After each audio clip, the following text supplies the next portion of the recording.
Its colors, red, white, and blue, tell America's story. On a day so clear and bright, what a moving sight. The flag hoisted high, waving in the breeze. Each draft of wind its colors sees. Soldiers carry it bravely into the fray. Ordinary folks proudly put it on display. This flag, some wear it as a pin on their lapel, boasting happiness in this land to dwell.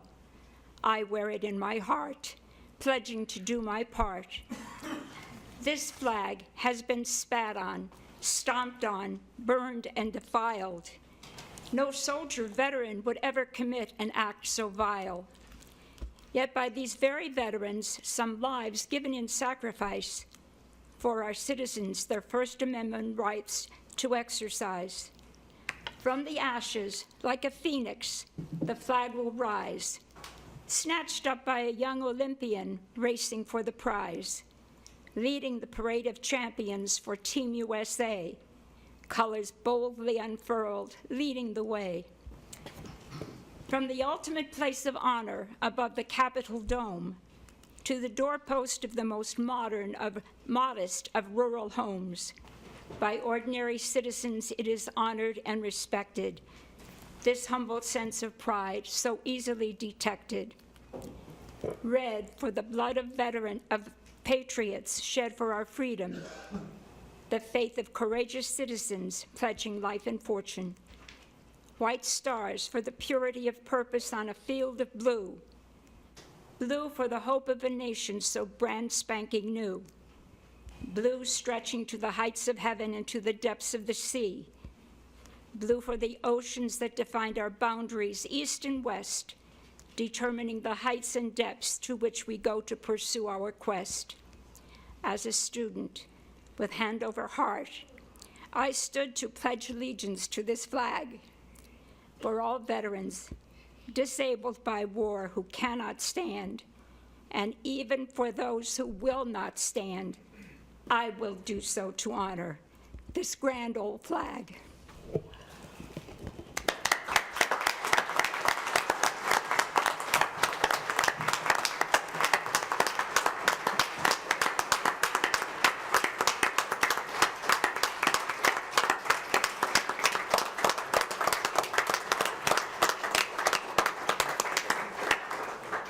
Joan, thank you for sharing that. Ms. Lacombe had sent that to me, and I was so moved when I got it, I wanted you to share it. And I hope it would be appropriate. I'm going to ask you on the spot, but would you mind if we shared that? I imagine other people would like to see a copy of that also. Would you mind if we shared that on our city webpage? No, I'd be happy to. I'd be happy to, Mayor, because I think that poetry is a gift that should be shared. We will see that gets shared on our city webpage. Thank you again for sharing that with us tonight.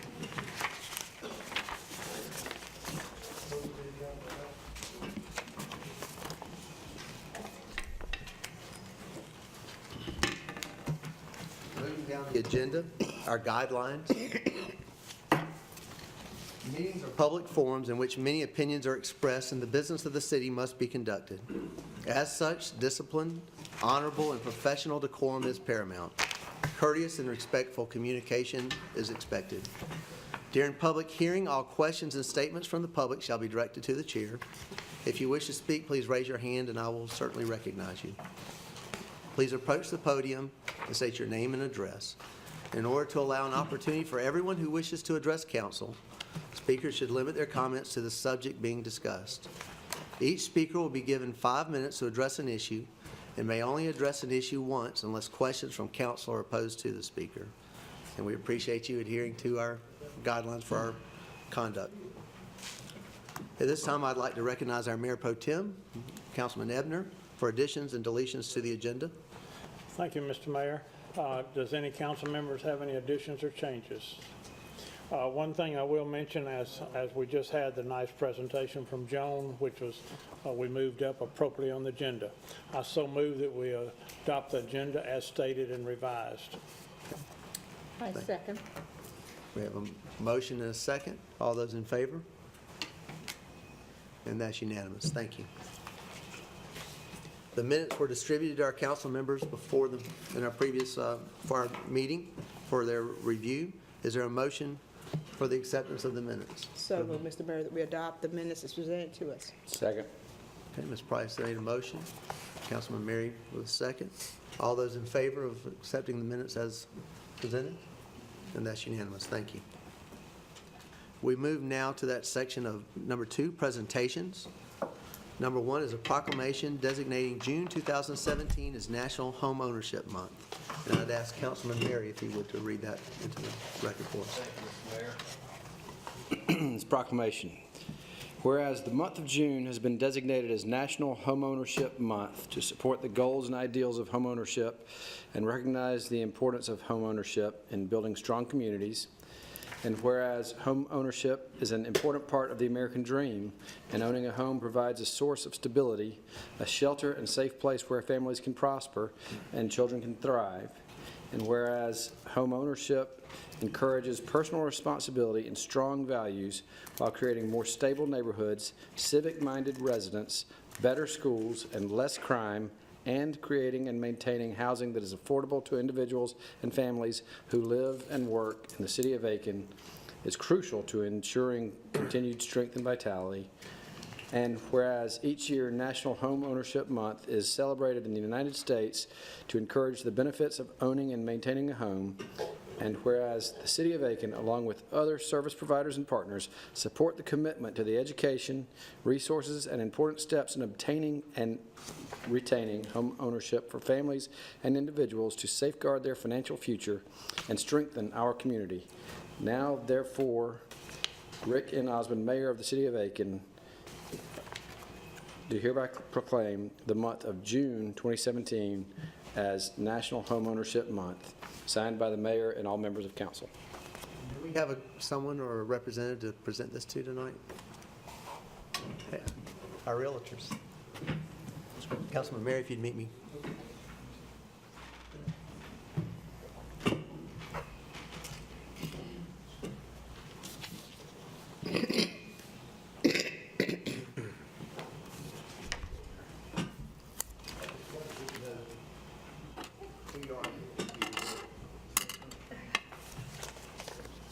Wilbur Lane, I am the current president of the Aiken Board of Realtors.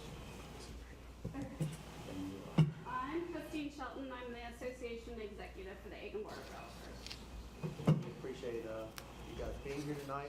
Obviously, this month is the time we celebrate, but we do that year round. So, as we say, sell, sell, sell. That's right. Aiken is a great place to live.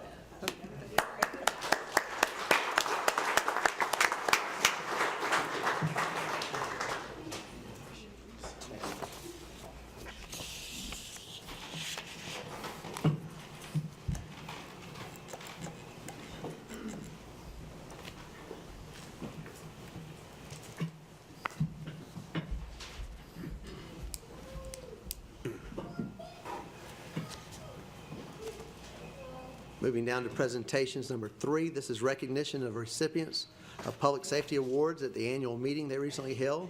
And I'd recognize John Clem.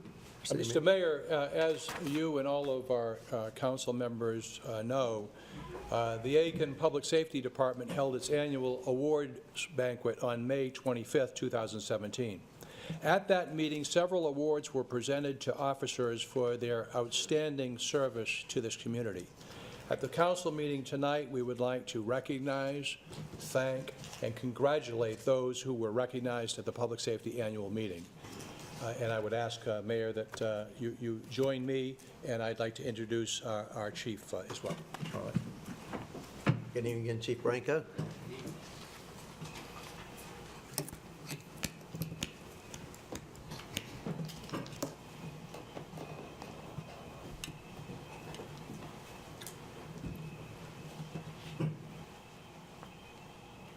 Mayor, City Manager.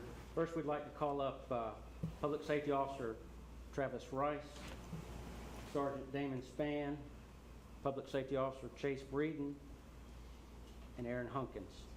I know that Aaron is out of the country, and Sergeant Spann had a last-minute engagement he had to preach. like to read into the microphone? Let's see y'all. These are life-saving awards, and these are awards that were presented to individuals who save the life of another human being. On April 13, 2017, PSO Rice responded to assist EMS on Alpine Drive with a patient who had overdosed. Upon arrival, PSO Rice took over breathing for the suspect, the person victim, using a valve mask while an EMT performed chest compressions. The combination of early CPR and medical assistance allowed the patient to regain a heartbeat and survive the overdose. Congratulations.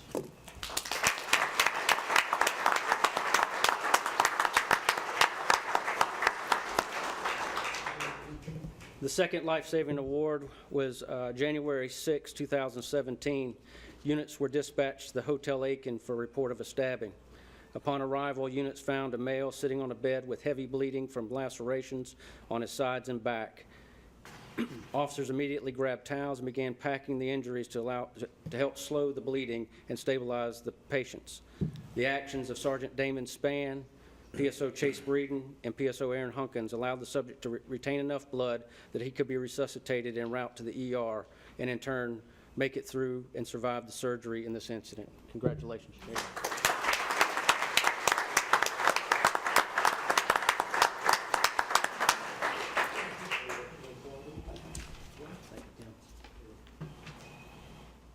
The next award is the Medal of Merit, and we'd like those officers to come up. PSO Chase Breeden, Lieutenant Craig Burgess, who's unavailable to be with us tonight, Sergeant Mike Grabowski, PSO Butler, PSO Lawrence, and Sergeant Brian Griswold.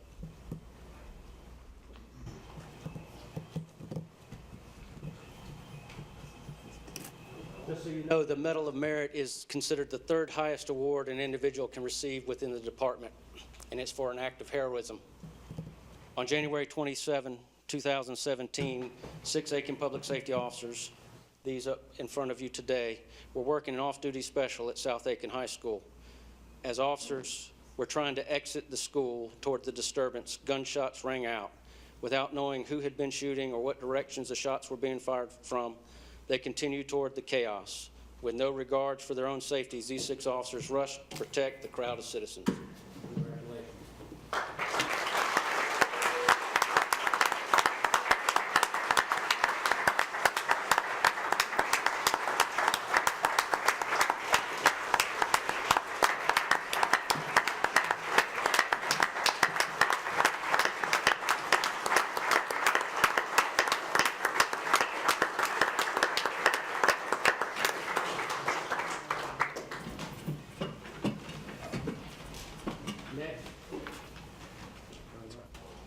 Next is our NOVA Award. The NOVA Award is recognizing the outstanding work by our new non-sworn employee who has demonstrated a positive attitude and performed with dedication to the department's mission. Come forward, driver-operator Cecil Scott. Cecil Scott came to ADPS in August 2015 and was assigned to the Fire Bureau on X-ray shift. He shows up to work every day, 45 minutes early for shift. He hits the ground running, always willing to assist in any duties that needs to be done around the station. He has taken the shift cadets under his wing, mentoring, sharing many years of fire and life experience with them. With that, Cecil leads by example, having provided a positive work attitude and work ethic. Thank you for what you do, Cecil.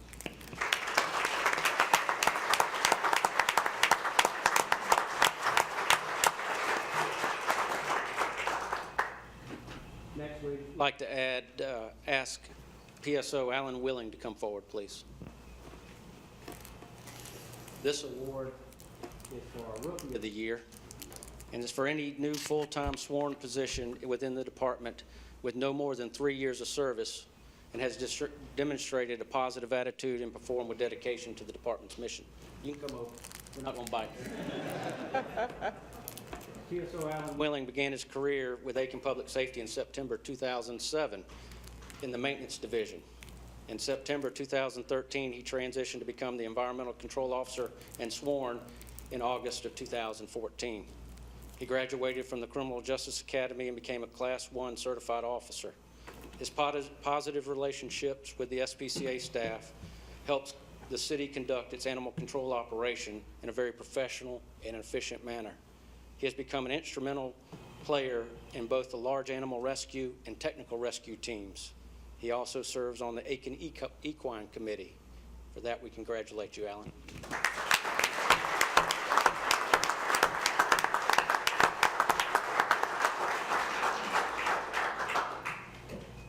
We'd ask that Sergeant Brian Griswold come forward, please.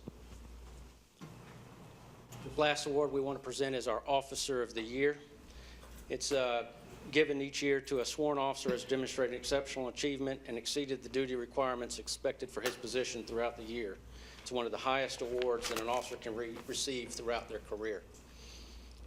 Sergeant Brian Griswold began his career with Aiken Public Safety in January 2000 as a public safety officer. In February 2007, he became a canine handler, transitioning to the Community Services Division, and is currently working on with his fourth canine partner. In March 2012, he and his partner moved back to the Patrol Division. He became a certified drug recognition expert in 2016 and achieved the certification of traffic safety instructor. He's also an instructor with Alive at 25 that some of you may be familiar with. In February 2017, Corporal Brian Griswold at the time was promoted to sergeant and began assigned to B shift, where he continues to serve as a role model and leader for the rest of his shift. Congratulations, Brian.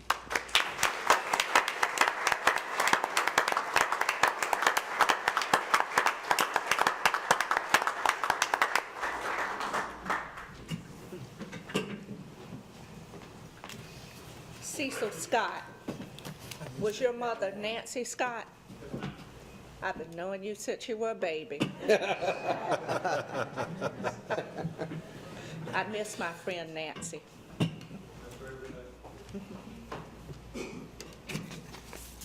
To all of our officers, I think we all just want to say thank you, and it's nice to recognize this, but every day I hope you feel the appreciation that our city has for what you do for us.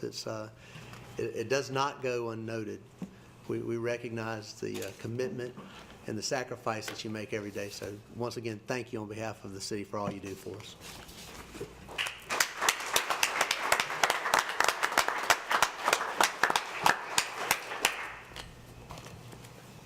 Number 4 under presentations, this is a presentation of recommendations relative to the future of the public safety building.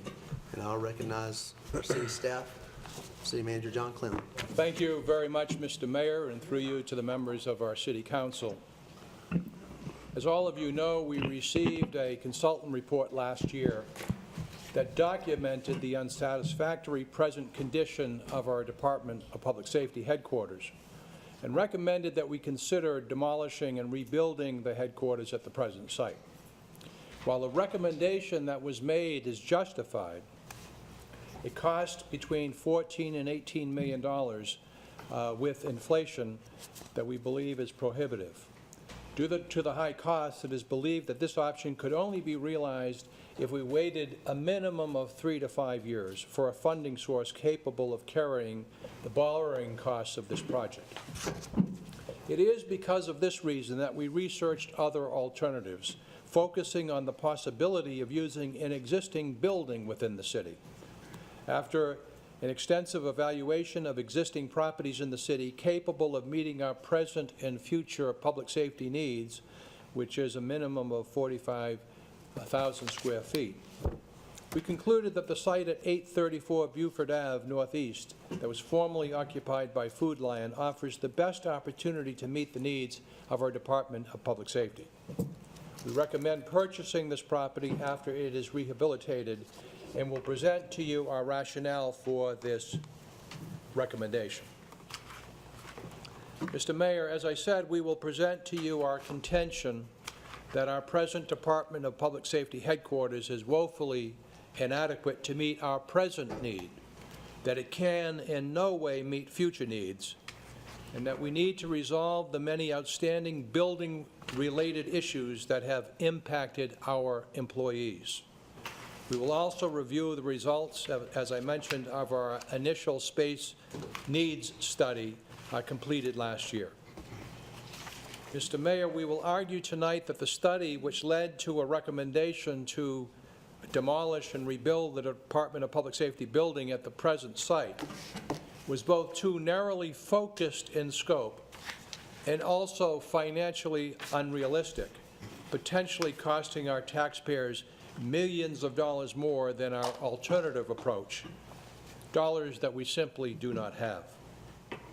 Mr. Mayor, we contend that the alternative approach, the Buford Ave option, is the best option that utilizes an existing building of the right size within the city of Aiken, in an area with the highest incidence of crime, all without jeopardizing our insurance services organization ISO rating.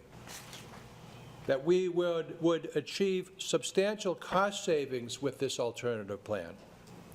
That the substantially larger new site would be advantageous for our city operations, and that is why we are advocating the alternative plan. We will argue, Mr. Mayor, that we can finance this option without increasing our tax millage rate, and that we will be able to complete the project much earlier than the original plan. We will argue that the Buford Ave site will best meet our present and future departmental and community needs. And Mr. Mayor, we will argue that our comprehensive public safety strategy, which was born out of our departmental operational audit, addresses the three most important issues facing public safety management and crime, employee compensation and retention, and workplace adequacy for our employees. The overall three-pronged public safety strategy combines, first of all, an operational management change to database management, also known here as Aiken Stat. Number two, we address the issue of employee compensation and turnover with the adoption of a long-term compensation plan, funding of which is included in next year's budget. And now, number three, we address the issue of adequacy of office space and working conditions that our employees have commented and complained about, and offer an alternative that they need and deserve with a newly rehabilitated 46,000 square foot building. We are, in effect, by doing so, directly addressing the concerns that our employees have repeatedly mentioned over the past few years. But we are doing so, Mr. Mayor, in a financially responsible and responsive way. We have a panel ready to present this project to you in detail. Chief Barranco will act as the moderator of our panel, and he will set the stage with an initial review of existing building conditions with the assistance of Investigator Dobbs and Driver-Operator Miller. Next, we will have a brief review of our consultant space needs study that was done last year in its recommendations by CPST Manager Joy Gillespie. We will then hear from both Mr. Jason Long of Southeastern Development, who has site control over the Buford Street property, representing the developer, and Mr. Mark Costner, hired by us as an owner's representative for this project. Mr. Costner is an expert in development estimating and development scheduling, cost control, and accounting. He holds a bachelor's degree in construction science and management, a master's degree in engineering, and a master's degree in business administration. He is a certified facility manager, a certified cost engineer, holds a master's certificate in project management, and has overseen over $300 million of successfully managed projects. And lastly, Mr. Mayor, we have Attorney Gary Pope, who will be discussing the project financing with us. Attorney Pope holds a Juris Doctor's degree in law and a master's degree in business administration. His practice concentrates on public finance. It primarily consists of representing public entities in South Carolina as bond counsel, disclosure counsel, or issuers counsel.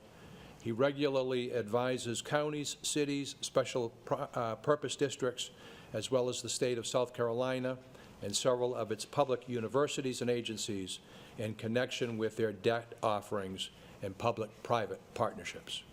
We start with Chief Barranco. Thank you, Mr. Clem. Mr. Mayor, Council, it's my honor to be in front of you tonight to take us down a path of where we are today and where we'd like to move forward to. As we were moving forward, put that first picture up, turn this off. The picture you'll see before you is our current elevation of our current facility as they were developing it. And I just thought it was important for you to see this some 40 years later. Our current building, some of the challenges that we face now are, this building was built in 1975 on 1.33 acres. We have current space of about 22,000 square feet, and that is with an addition in 1994. I'd like to highlight just a few of the issues that we've seen over the last several years with the current facility. We had to act quickly to cracks that were found in the foundation around the fire bay and hired a firm to come in and reinforce it. We had a major sewer issue where our Public Works Department had to come in and rebuild the line all the way to the main. Over the last several years, we've had major heating and air issues to include of about $100,000 over the last 2 years. We are at capacity with handling the current amount of electricity coming into the building and overcrowding. These are just a few of the pictures that I'd like to take you through. This is our current armory where we house and acts as a quartermaster room for our public safety operations. The next picture is, this is the IT room, and we put somebody in there just so you can get a scale. As you can imagine, with the advancements in IT and technology, we're barely getting into the room. This is our evidence storage facility. You see it stacked to just about the ceiling and totally full on both sides.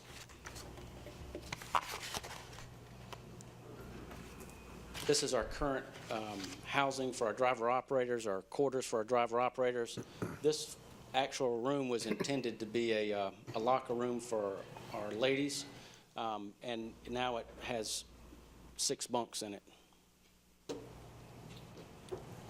This is the former locker room for our gentlemen, and it is used for storage now for cleaning supplies and just the necessary equipment to maintain the building.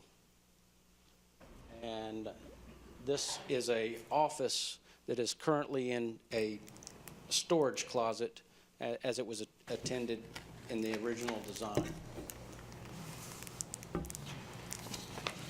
This is the final picture. This is in our workroom where our additional hose and equipment is located, and you can see it's all the way to the ceiling. This also serves as the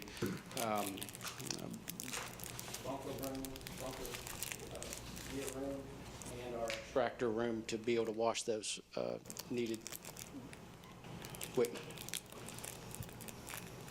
With us tonight, as Mr. Clem said, is Investigator Selena Dobbs and driver operator Charles Miller.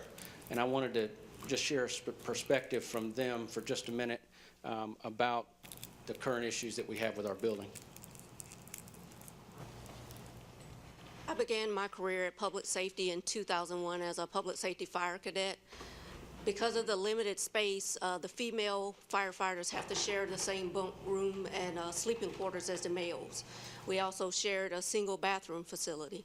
We had to be very mindful and respectful of each other's presence because of the shared spaces.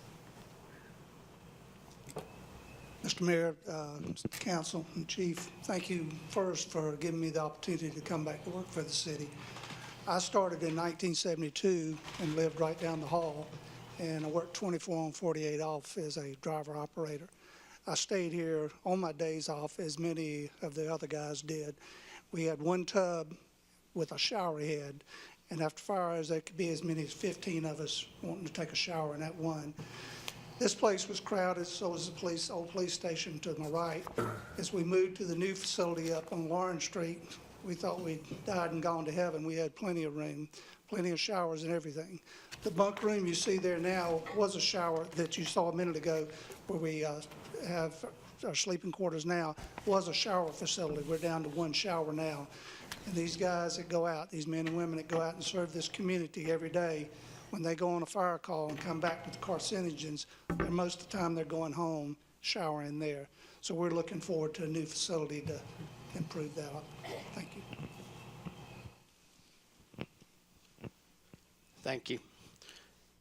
Just to follow up on a comment Mr. Clem made earlier, he is exactly right. When Municipal Resources Incorporated came in to audit our public safety operations, both police and fire, one of the first comment made by the evaluators to me was, wow, y'all done a good job at keeping this nice and clean as best you can, but you don't have any more space. And that's when the discussion, that was in December of 2015, that's really when the discussion started about what we needed to do to move forward with some added space for our public safety operations. And out of that came a recommendation in front of you that I'm going to let Joy Gillespie talk about. Good evening. In March of 2016, we developed an RFP for the public safety feasibility study. We hired Hussey Gavell, who developed a final report and presented that to you in October of 2016. Based on that report, there were 3 options that were presented with one recommendation. The recommendation was for a new building, which would consist of the demo of the existing and rebuild of a new building of approximately 46,000 square feet. Based on the space needs analysis, the current facility is about 22,000 square feet. And they, spoke with the different departments, and based on that, developed this 40,000 square foot space needs analysis. And the recommendation that came out of that for the facility was approximately $14 million. It would have been a 3-story facility, but as part of that, we would need to purchase property adjacent to the current facility that we do have, and that was not included as part of that $14 million. And based on the cost of this facility and no current funding, council, we were just waiting for our next steps from council. And with the construction escalation, we were anticipating another 5 years before we actually had funding. And this put the new facility way out of reach for our public safety officers. There was also a building condition report that was done along with this space needs and the total feasibility study. And basically it recommended that we, even if one of the options was to try to keep a portion of the facility, it would still have to basically be gutted for a renovation.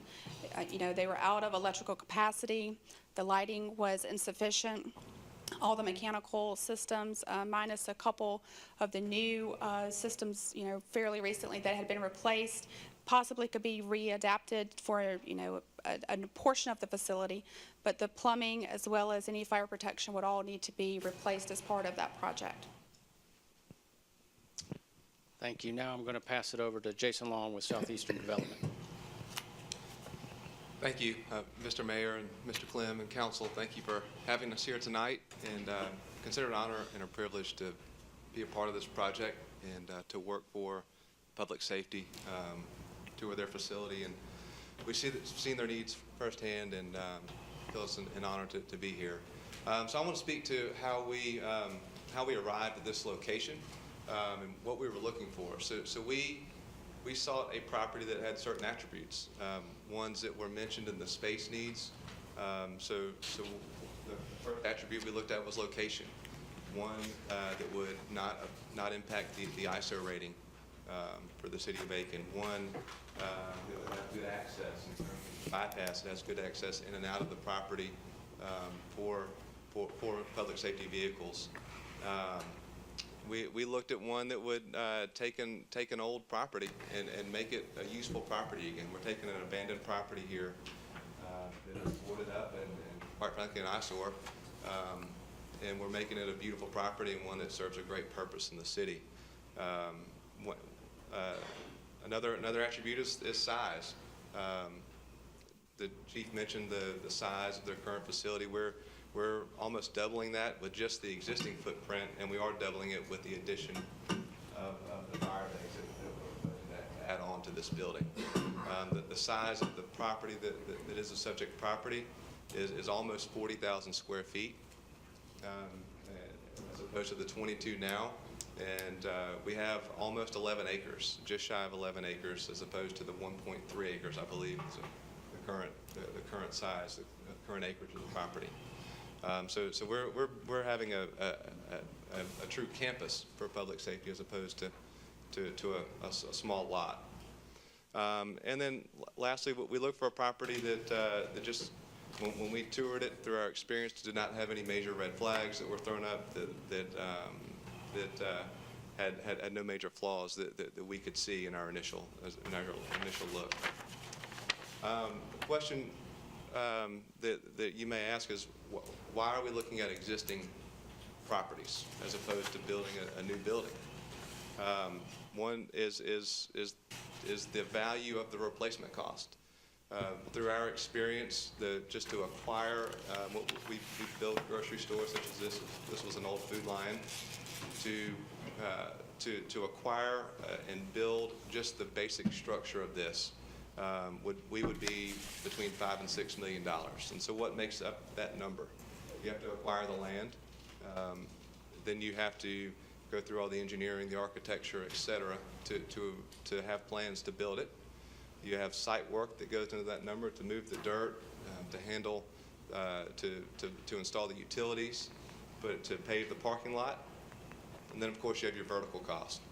So when you add those together, just the physical structure of what's there today, we're starting out way ahead than if we were building this ground up. We then, and I'm sorry, I'm going to back up. One more value to this property and for using an existing property is one move. If the current facility was to be leveled and a new building constructed on it, there would be multiple moves. I've looked a lot at a lot of properties and old shopping centers in Aiken, and I haven't seen one that's set up ready to move in for the public safety department. So there's a lot of cost and upfit and moving costs as well.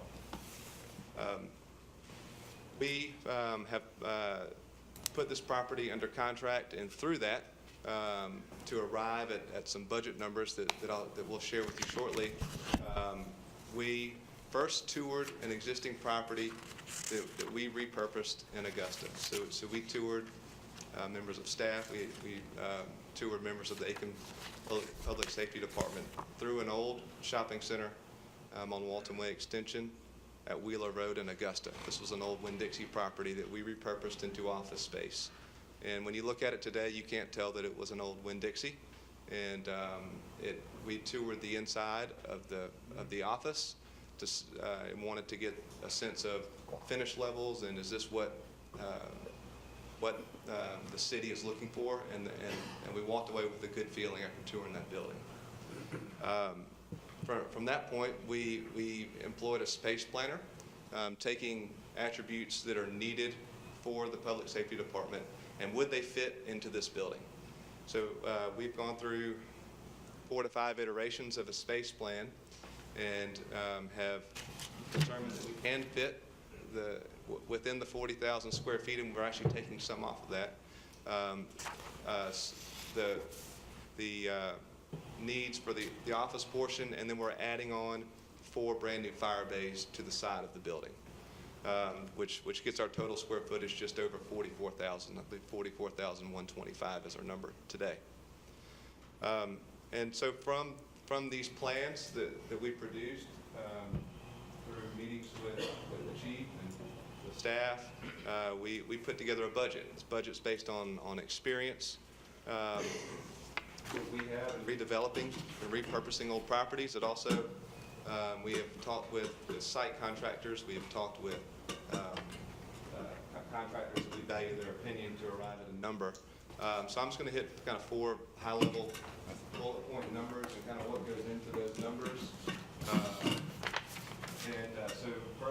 about the acquisition cost. We talked about what the property would be, what would cost to replace it. We have the property under contract for $600,000 through negotiation with the owner. So we're starting out ahead in that regard. Other numbers in the budget, so we have $1.2 million in the budget, which is our soft cost, which is architectural, financing costs, engineering, et cetera. Our site work costs, which include the parking lot, the site work for the new fire building, general conditions, et cetera, is around $844,000. And then our cost to renovate the existing building is about $6.1 million. So this is improving, turning the existing building into new office space based on the plan that we've produced, brand new HVAC, new roof, as well as the brand new 4-bay fire building to the side of the building that we discussed. So we feel that through repurposing an old building, we've created a win-win, and that we're providing a new facility with a lot more elbow room for the public safety. We've come in well under the initial budget that was presented earlier. And there's additional upside, too, that we haven't mentioned, that's not accounted for in our numbers, which is you still are left with a property in the city that has value. It's a good location, and there's value to that property as well. With that, I'll pass it on to Mark Coster. Thank you very much, Mr. Mayor, Mr. Clem, and council members. So Jason hit that portion of the budget in the purchase of the facility. I was going to hit some of the other pieces. So his portion of once we buy that land is a turnkey package. That's the $8.8 million. We've got some city direct purchase items, which are typical of the large capital projects, which is the very important fiber and IT, cabling, media portion, and the FF&E. We'll also have some smaller things like signage and moving costs and those kind of things. That's about $1.2 million. We'll have a little bit of cost with the old building, moving the generator, taking some systems down and that kind of thing. Minor cost, hopefully, with the old headquarters. And then we have about a 4.5% contingency we put on the project as a whole.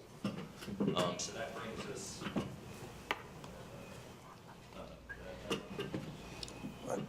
It's working.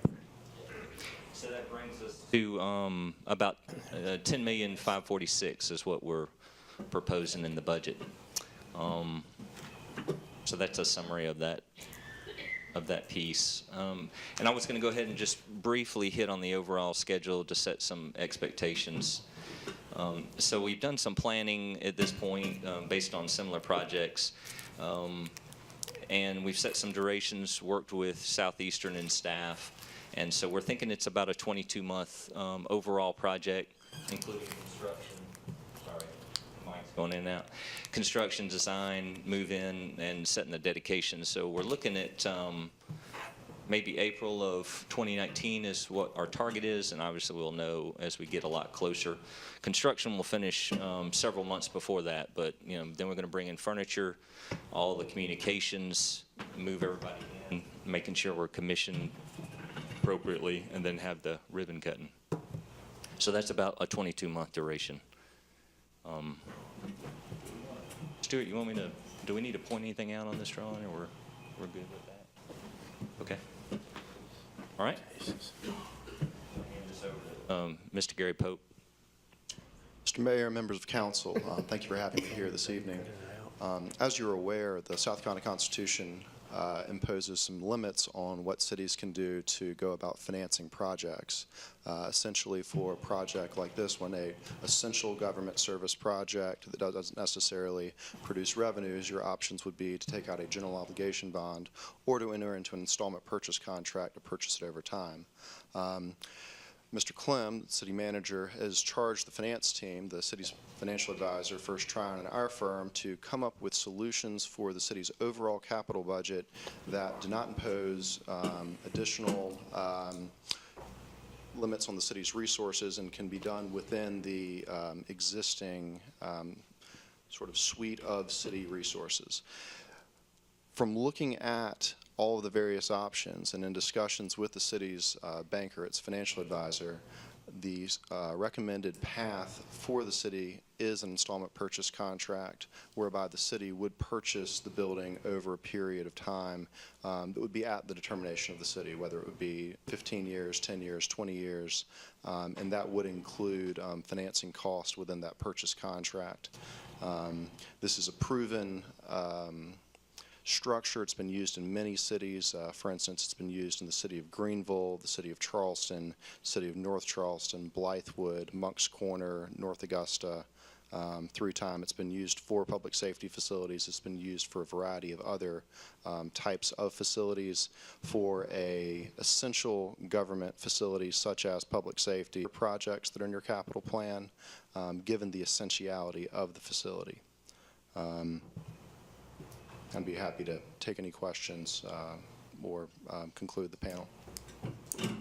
I would just, in conclusion, Mr. Mayor, remind the council that we are planning a workshop on Thursday, I believe it is, to discuss in much more detail the issues surrounding the financing.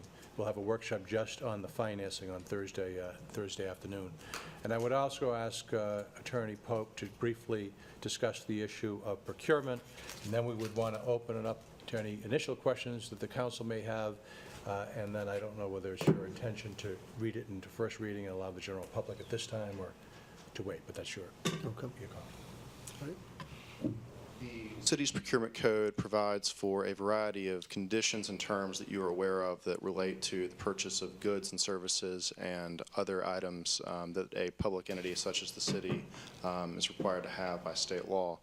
The purchase of real estate is considered to be a very specific item that is not contemplated under the city's current procurement code, and indeed is not necessarily common in any procurement code in most public entities in South Carolina.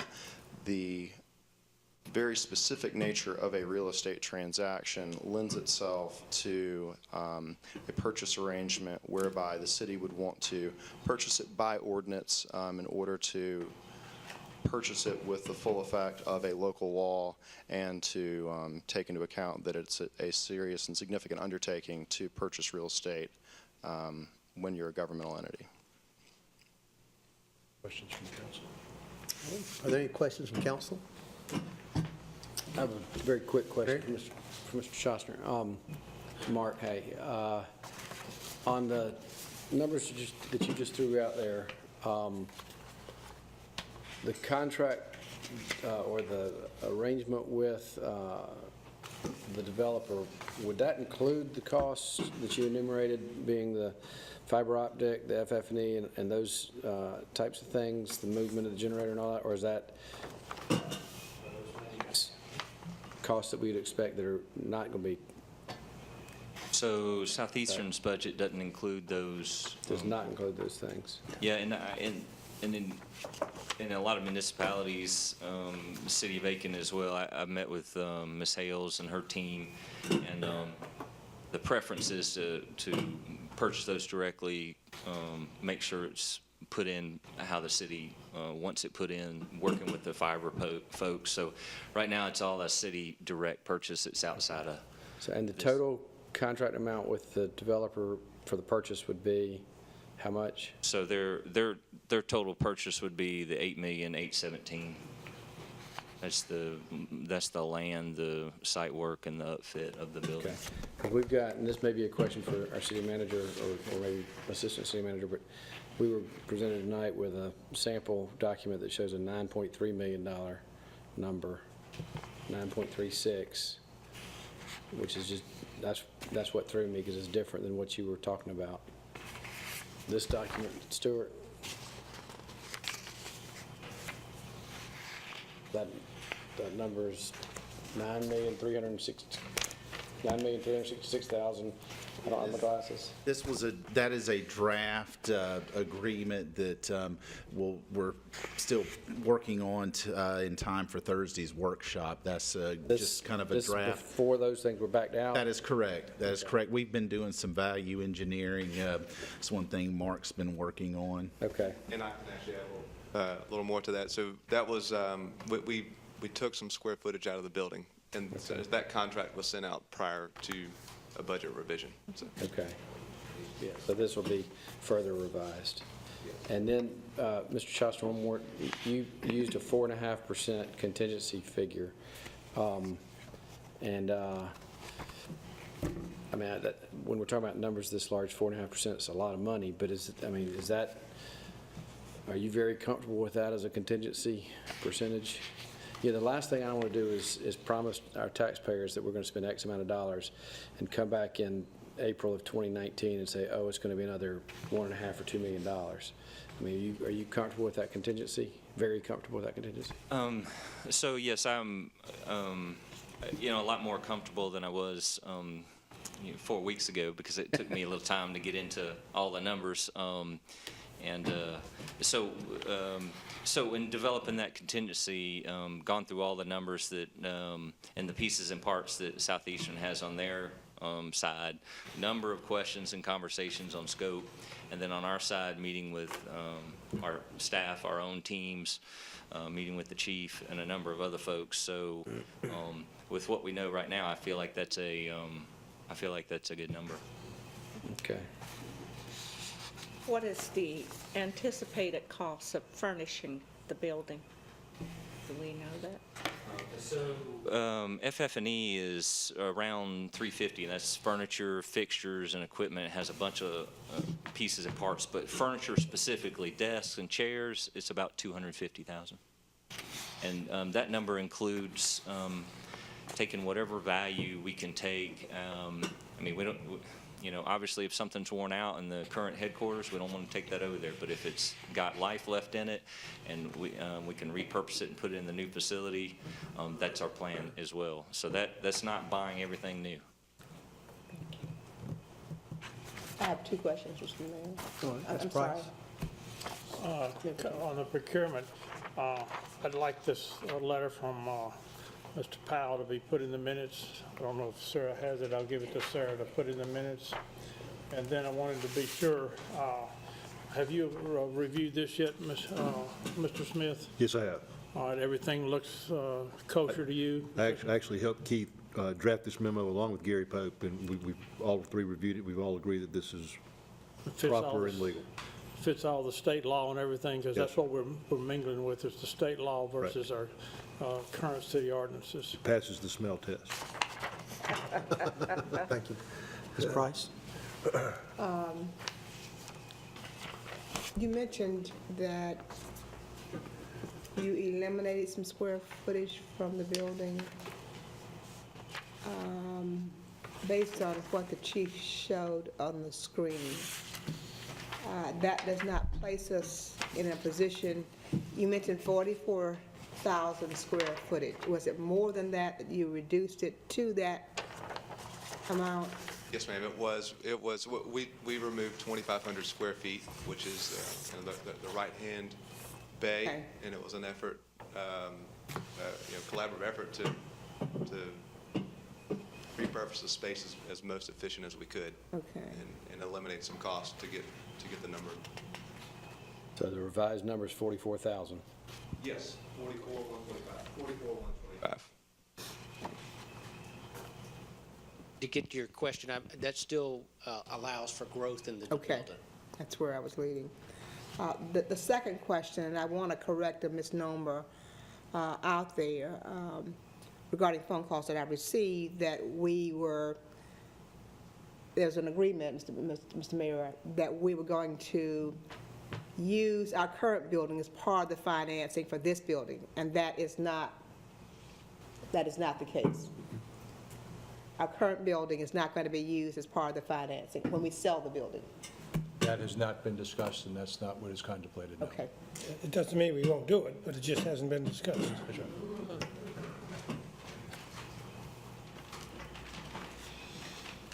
Any other questions?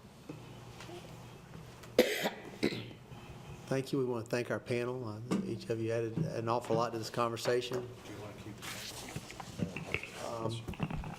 Yeah, we're well, we have under new business for first reading, so I don't know if it'd be all right for the panel to stay until that time in case there's questions. We'll also have a public hearing, so the audience will have an opportunity to address it also. So, so when we get down to number one under new business, we'll ask you for. Get there.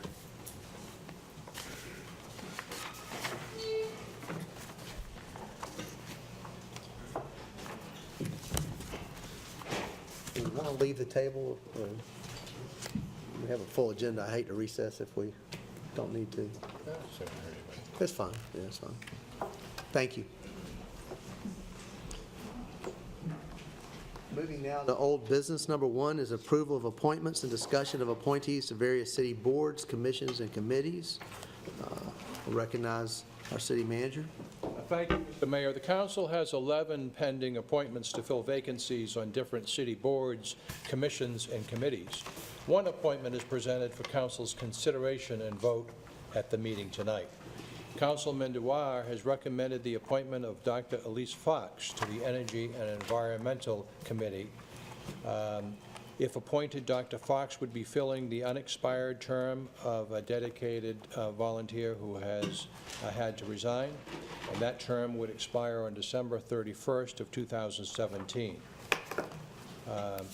If the council desires, Dr. Fox could be appointed to fill the unexpired term in a 2-year term, so this appointment would not have to be reconsidered again before December of 2017. So for council consideration is the appointment of Dr. Elise Fox to the Energy and Environmental Committee to fill the unexpired term and a full 2-year term with the term to expire 31 December 2019. All right. Thank you. Thank you, Mr. Mayor, and I'd move approval of that nomination. Okay. All those in favor? That's unanimous. Didn't get a second. Are there? Yeah, we did. I did. Philip. I did. Philip did. Councilman Mary gave a second. I was going to move for you, but you moved for your own motion. Are there any nominations or for consideration at our next meeting? Yes, sir, Mr. Mayor. I'd like to make 2 nominations. For the Arts Commission, I'd like to nominate Pat Andringa, who has previously served there and done a very nice job. Is interested in doing so again. And for the Energy Environmental Committee, Bob Brookshire is my nominee for that. Sorry, very good. I'd like to make 3 nominations for consideration at the next meeting. For Building Code Appeals, Hank Mormon. For the Arts Commission, Ms. Doris Begley. And for the Design Review Board, our chairman, McDonald Law. Who has got almost 20 years, I think, close to 20 years. I think he's qualified. Yeah. I'd like to make a comment if I could. Thank you both for appointing people to the Arts Commission, because once again, we had an Arts Commission meeting, and it couldn't be held because there wasn't a quorum. It almost asked me to see if staff could call ahead to make sure that there is going to be a quorum that shows, so people don't have to get out of bed and go to the meeting and find out that they wasted their time. This has not been the first time the Arts Commission has not been able to have a meeting because of lack of quorum, but I appreciate the 2 nominees we have tonight that should help. Thank you, Councilman DeBoer. Any other nominations for consideration? Thank you. Moving down to old business number 2, this is second reading and public hearing of an ordinance to amend the city code regarding electronic cigarettes and the smoking regulations. Is there a motion?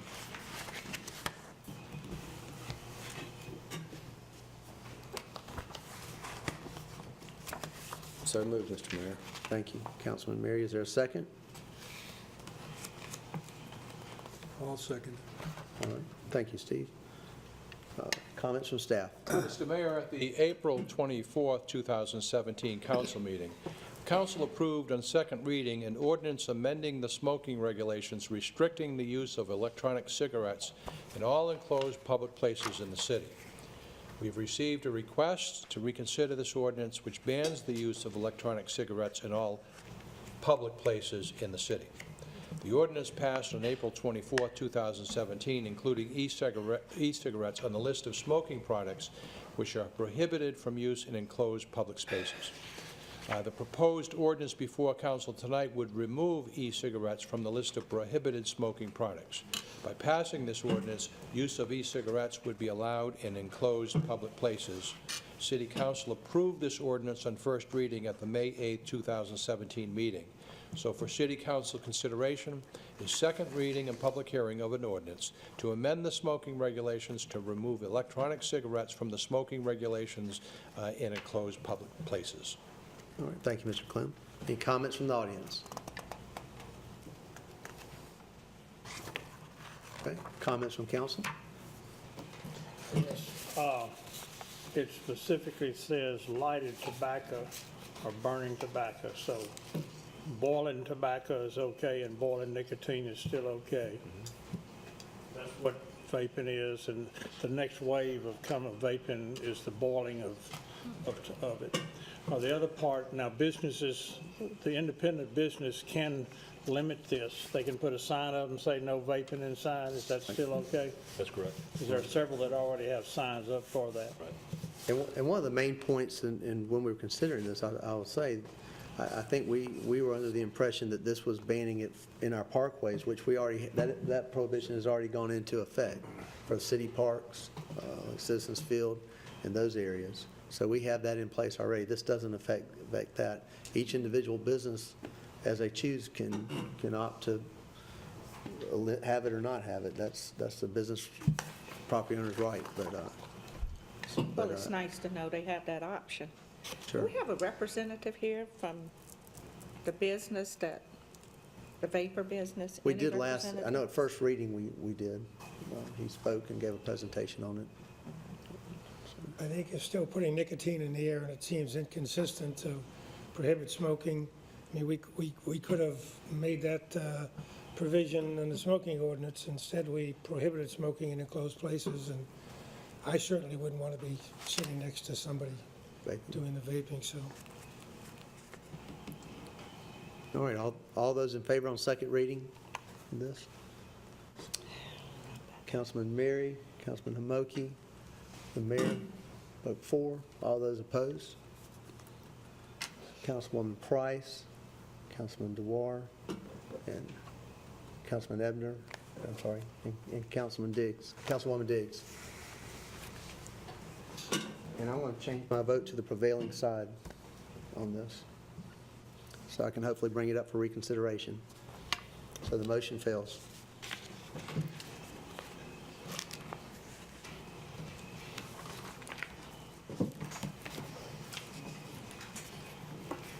All right, moving down to number 3 under old business.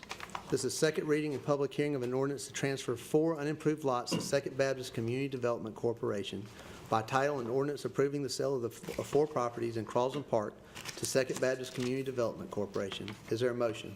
I so move. Second, Mr. Mayor. Okay, we have a motion and a second. Comments from staff? Mr. Mayor, after recent discussions regarding housing in the city of Aiken, the Second Baptist Community Development Corporation has expressed an interest in acquiring 4 city-owned properties in Crosland Park that are presently vacant lots.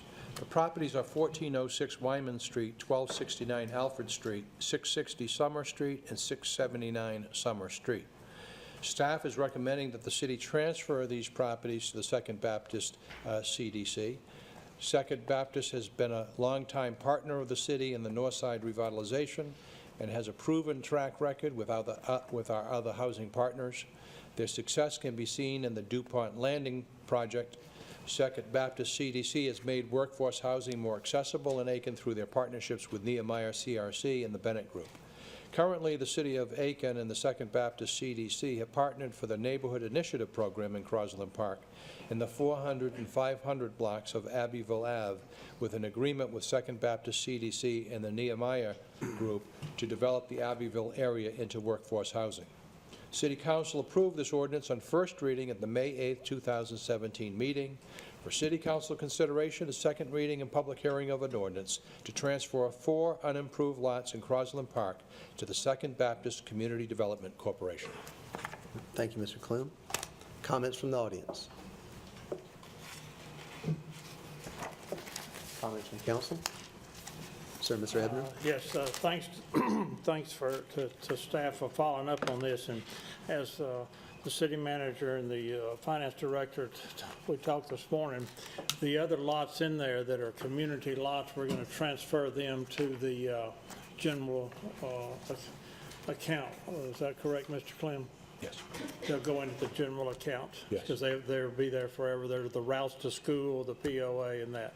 If you need an ordinance or something for that, let us know. We'll put it on the agenda for you. Thank you. I'm glad to do this. Any other comments? I have a comment, Mr. Mayor, that it has Councilwoman been Price. to our advantage to have this partnership with Second Baptist and the Nehemiah Project. Mr. Ramsey, you'd be interested to know that there were some folks in town on last week, and I gave them a tour of DuPont Landing, and they were just pretty surprised to see what we have done with the partnership. But not only that, to see that every property in DuPont Landing was immaculately manicured. The grass, the curbing, everything just looked spectacular. And I was happy to see it since I was given that tour and boasting so much. So that's a plus. And thank you for what you all are doing here. Any other comments from council? All right, all those in favor? And that's unanimous. Thank you.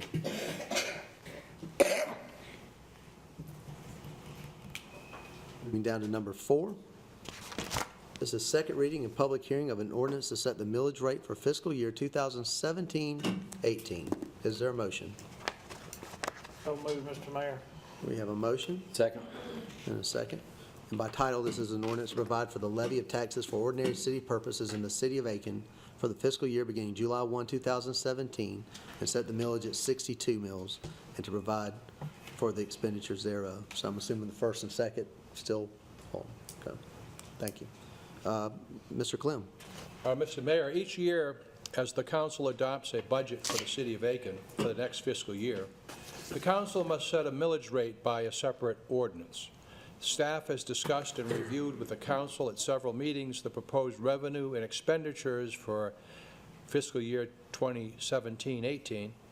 It is being recommended that the millage rate remain at 62 mills. The city's millage rate has been at 62 mills since 2012. The last increase in the millage rate was in 1989 when it was set at 120 mills. The millage rate has been lowered several times since 1989 from 120 mills to 62 mills. City Council approved this ordinance on first reading at the May 17, 2017 special meeting. For council consideration, a second reading and public hearing of an ordinance to set the fiscal year 17-18 millage rate at 62 mills. Thank you, sir. Comments from the audience? Comments from council? All those in favor? That's unanimous. Thank you. Can't help but think of Mayor Kavanaugh as we vote to maintain the millage rate.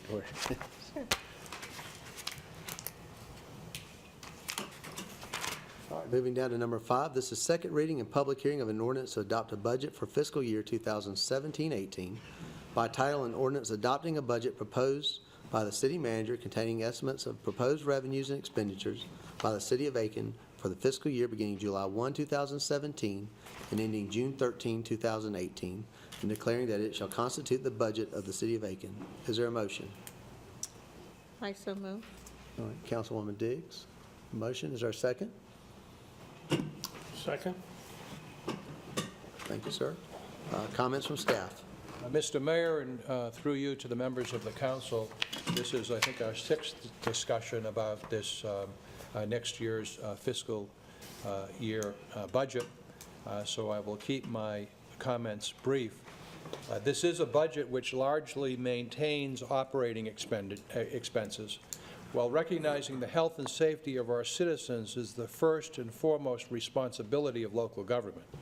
To that end, the budget before you's chief priorities focus on the Department of Public Safety and its mission to protect and serve the people of Aiken, along with a long overdue focus on upgrading aged water, sewer, and stormwater systems. Following an intensive operational audit review of the Department of Public Safety, Chief Barranco and I have crafted a multi-pronged plan to foster continual improvement and innovation in law enforcement. The plan's focus is on implementing a new database management system which promotes accountability and gives our officers the tools they need to succeed. Over the years, public safety has had difficulty in retaining officers despite the expense and time involved in completing their training.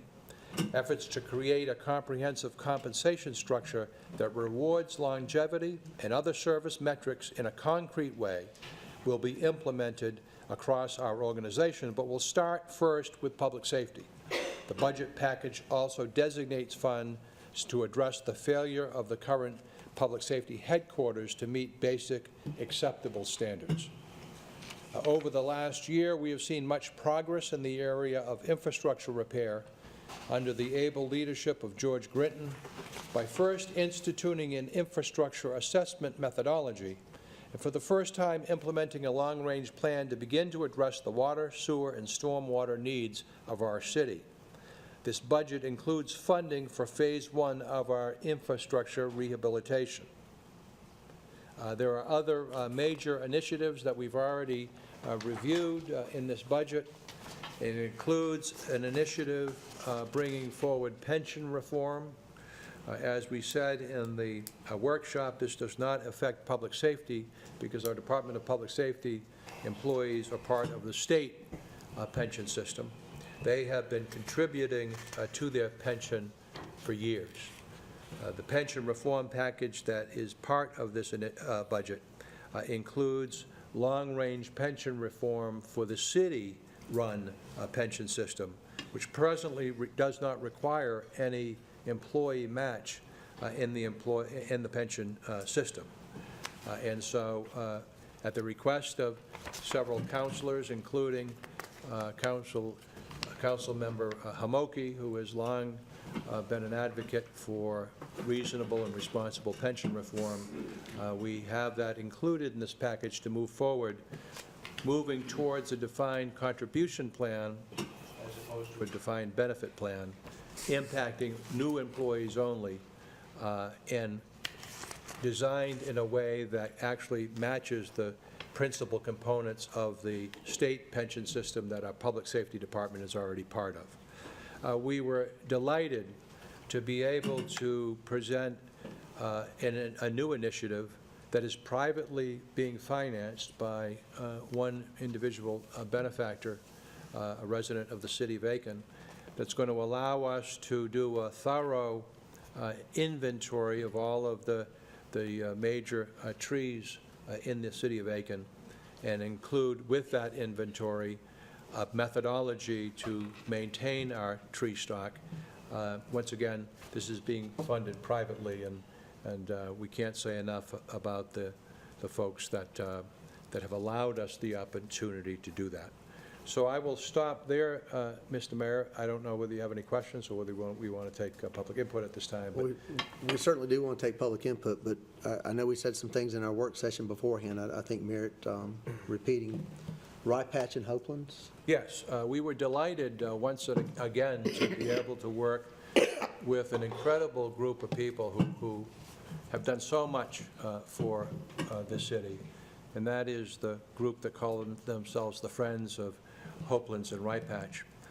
Their target project for the coming year is restoration of the carriage facility, and to do that, they both were able to generate a significant amount of private sector contributions, and the public sector component of that is included in this budget. So if we pass this budget, that'll allow the Friends to go forward once again in a remarkable way to take that jewel of an asset that we have here in Aiken and to restore a building that is really in need of significant renovation. And as I look out in the audience, Mr. Mayor, I know we have representatives from the Friends, if any of the council members happen to have any questions for them, but as your city manager, I have been delighted to work with a group that just keeps performing year after year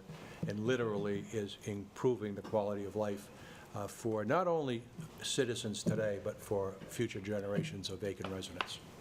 Okay, and you mentioned the public safety pension, but we had talked about the compensation and retention plan is covered? Yes. Part of the comment that we have heard very clearly from not only our dedicated employees in public safety, but across our organization, is the fact that we don't have a compensation pay plan in the city of Aiken. And not only do we not have a plan, there are inequities in cases of unfairness where people doing like work and like responsibilities in one department might be paid lower or higher than another department. It's a major flaw in our human resource operation, and we have committed to our employees that historic failure needed to come to an end. And so it starts with this budget that includes significant additional funding so that we can implement, as of July 1st, a long-range compensation plan that gives an indication to our dedicated employees that if they do their job and they do it well, that they can count on a level of compensation and not have to guess about the vagaries of our city's finances or the support that may or may not exist with a future council.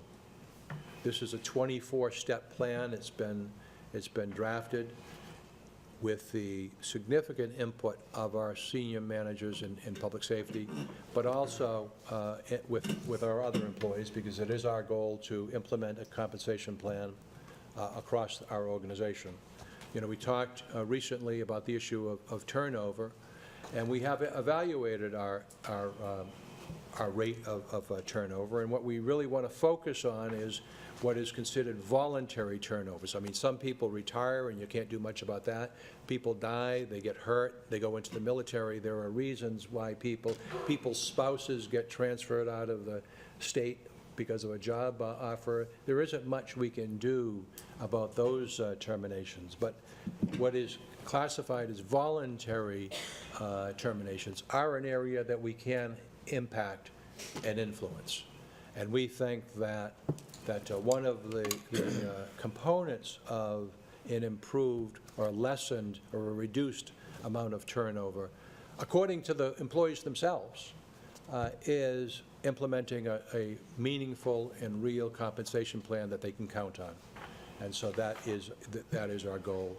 And we have it in this budget for public safety, and we've committed to draft plans for every one of our departments in the next year. The last thing before I open it up for public input, what is our public investment to shore up our infrastructure in this budget? We just had a work session. I just think it's important that it's said out here as well as in our work session. And we can review it in detail if you'd like, but within the budget there is a request for $11 million that directly go to the highest priority infrastructure projects, and we've reviewed them in various workshops and the like, which we think is obviously phase one of a multi-pronged approach. You know, we've talked about the possibility of a CPST4 that we don't take for granted. That'll be a decision of our citizens. But if our citizens and our residents do consider CPST4, our recommendation is that as much of that as possible go towards our aging infrastructure.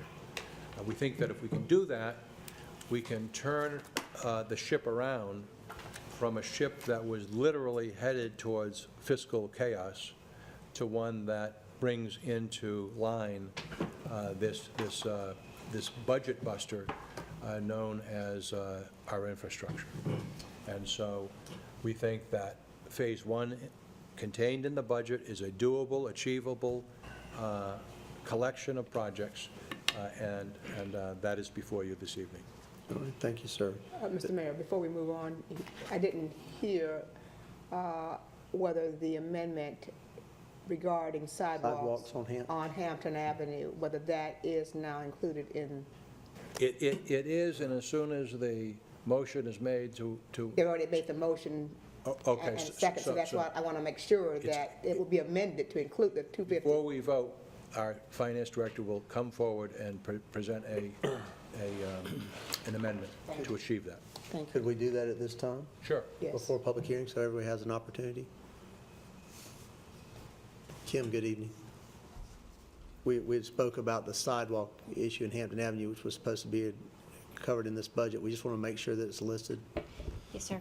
And in the back of the budget will be a list of all the capital projects, and I will change the part that says Doherty Road improvements, and we will reduce that by the $250,000 that's anticipated for the Which will go to Hampton Avenue. And so there'll be a line item that says Hampton Avenue sidewalks or something to that effect. Thank you. Okay?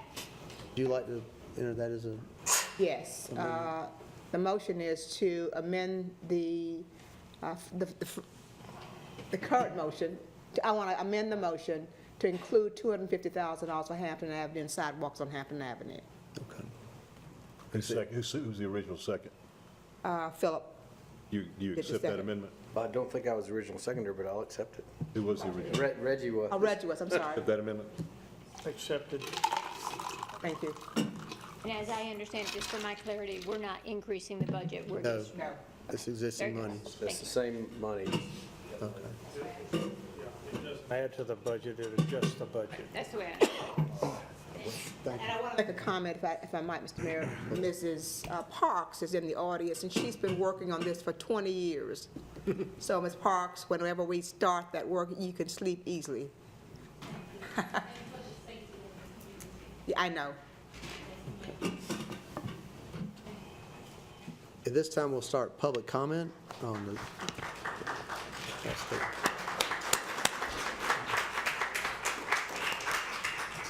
We'll start public comment on second reading and public hearing of the ordinance to adopt the budget for fiscal year 2017-18. Anyone from the audience? Ms. Sullivan?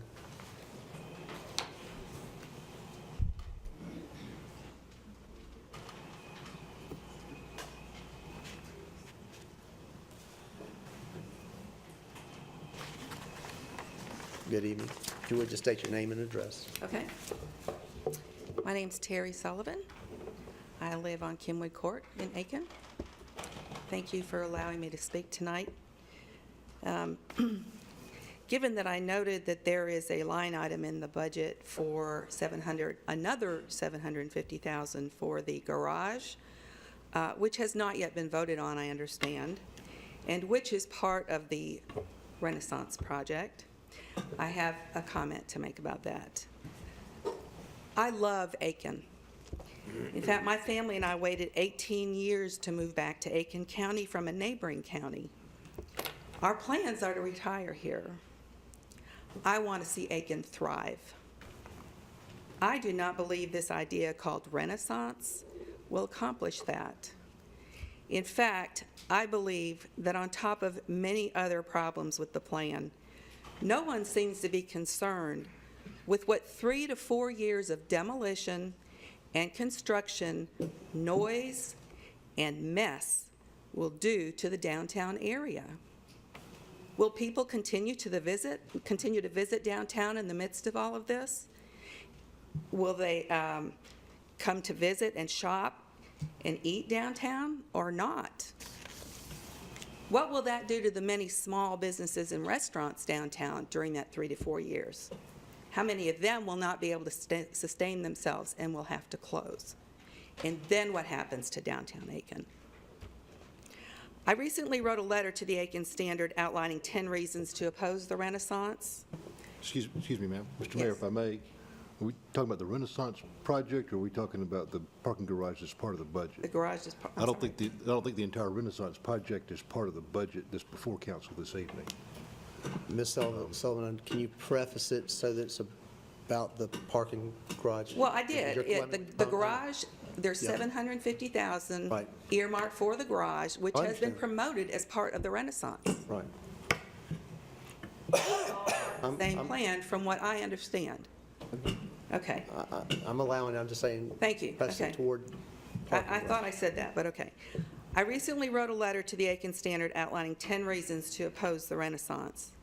I hope you have or will read it and consider these points.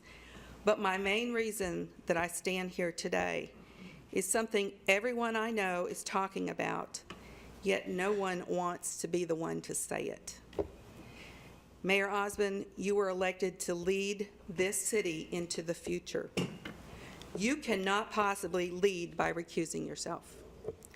This plan will shut down businesses, one of which is your main competitor. No one believes that this plan would be going forward if Osmond Cleaners were located where Warnicki Cleaners is and has been for over 70 years. I believe some on City Council don't even know this, because I've talked to some. Don't know that? Don't know that Warnicki will be closing down because of this. There have been talks with the developer and cost estimates given, and it's unsustainable for this cleaners who does all their cleaning in this location to shut down for any period of time and relocate, or there's no way if the building's being demolished, which is the plan, that they can stay, obviously. Now, if this Renaissance plan goes forward, your legacy, Mr. Mayor, will be as a one-term mayor who shut down a competitor. And I know you to be a kind, moral, and reasonable person. And I appeal to your sense of decency and fairness today and call on you to publicly unrecuse yourself from this plan, oppose it, and stop it before another dime or another minute of public resources is spent on it. Thank you. All right. Thank you, Ms. Sullivan.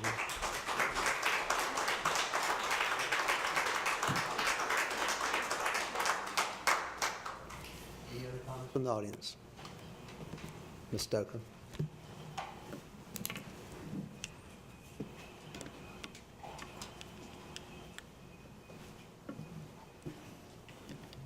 Hi, Jenny Stoker, 331 Kershaw Street, Southeast. And I wasn't going to say anything about the Renaissance, but I think it is a shame that you're accused, because you're probably one of the voices of reason on this council that doesn't take it as a preconceived notion. We've had conversations that make me believe you're open to some of our ideas, which are not the fait accompli. But why I'm here tonight really is to follow up on a conversation I had with Mr. Clem. Unfortunately, I wasn't able to go to the earlier budget discussions, but I did see the way the tourism group was going to be combined with two other entities, and he and I spoke about that. And then I did find in the minutes in the minutes from that meeting were in tonight's agenda. So that clarified a little bit, but it also confused a little bit, because what I read was that Mr. Clem's statement, "I've reorganized city staff by moving the similar functions of economic development, marketing, communications, and tourism into a newly created division under the supervision of the city manager.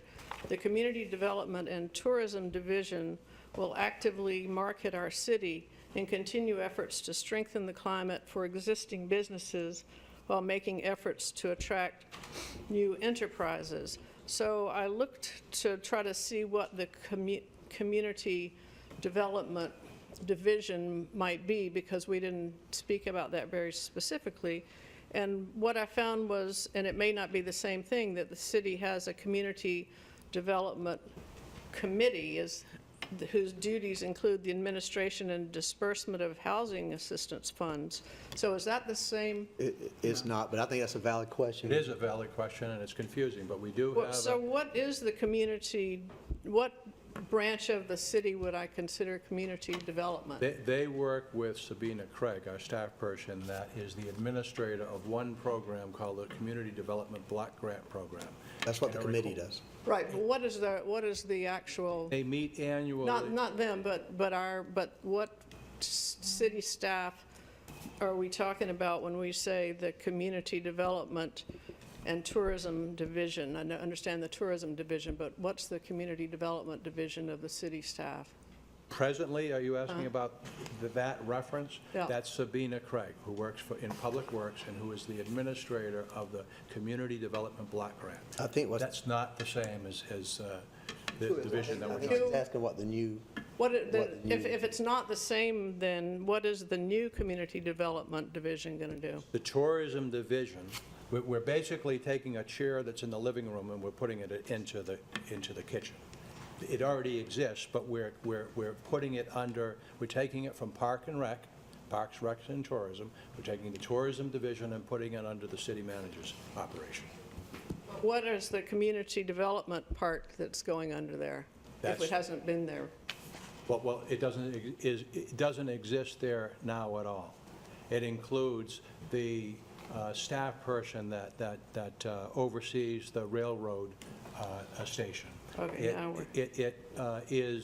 Are several staff people that are involved with tourism. It is our communications manager. It's the business vitality. I see, so they're going to be now called community development? They're going to be called. They're actually going to be called Community Affairs and Tourism. Okay, well, that clarifies that. So if I understand that reorganization now, the tourism, this division, will market the city towards business growth. It is already doing that, and it will continue to do that. Well, I'd like us to consider the residential component of our community and the city's obligation to protect the interest of that community as well as the business community.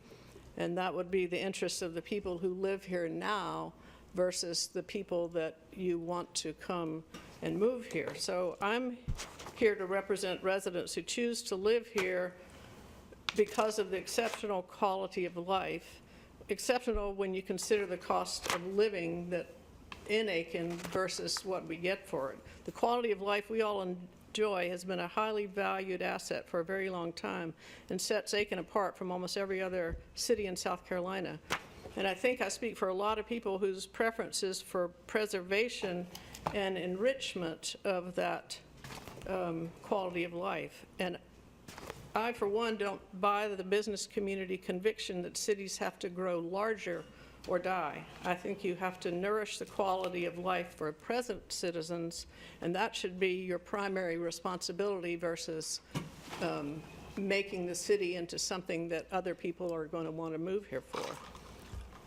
And in regard to the downtown revitalization, my only fear is that the current scale of the project is overkill, and if it's overbuilt, and if there's a downturn in the economy that stifles the anticipated demand for these new facilities, I'm assuming the tourism department will be conveniently positioned to solicit bodies to come and support this overbuilt downtown, which would, in my mind, perhaps have negative impact on the interests of the present residents, which I'm here to talk about. People don't want the city to sacrifice their neighborhoods and the quality of life they enjoy to lure customers for downtown.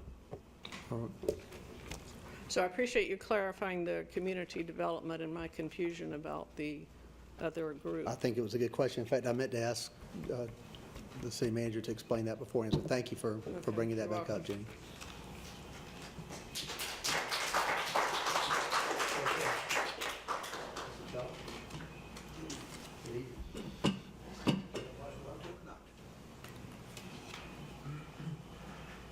Ron Feller, 3 Brookdale Court West, Aiken. My only concern is about Renaissance and the financial future of the community. I'm the guy that has 3 articles in the paper called Agnostic on Renaissance. The last one was going agnostic, leaning towards concern. And Mr. Feller, I'm just going to ask you to tie it into I know you Okay, will. I'll make it very short. No, just tie it into the What I'd like budget. to ask, and you may be planning to do this, because I thought you were, it just hadn't happened yet, that I know of, is I'd like to see us have a public forum on Renaissance where we could understand it, because there's a lot about it I don't understand. I have impressions. I don't have understanding. And I think the community should have understanding before we spend funds on this project, and to consider the pros and cons. I can see pros, I can see cons in this project, and I'd like to ask for a public forum, part of which would be a projection of cost into the future on what that will cost us and how those costs will be covered. That's a request. Thank you. Mr. Pell, I agree with that, and I think everybody on this council does. This is obviously a public hearing on our budget, but I mean, as Ms. Sullivan said, it has a component when money is set aside for a parking garage, so I understand that. So thank you for your comments. Are there any other comments in the audience? Ms. Walters? Good evening.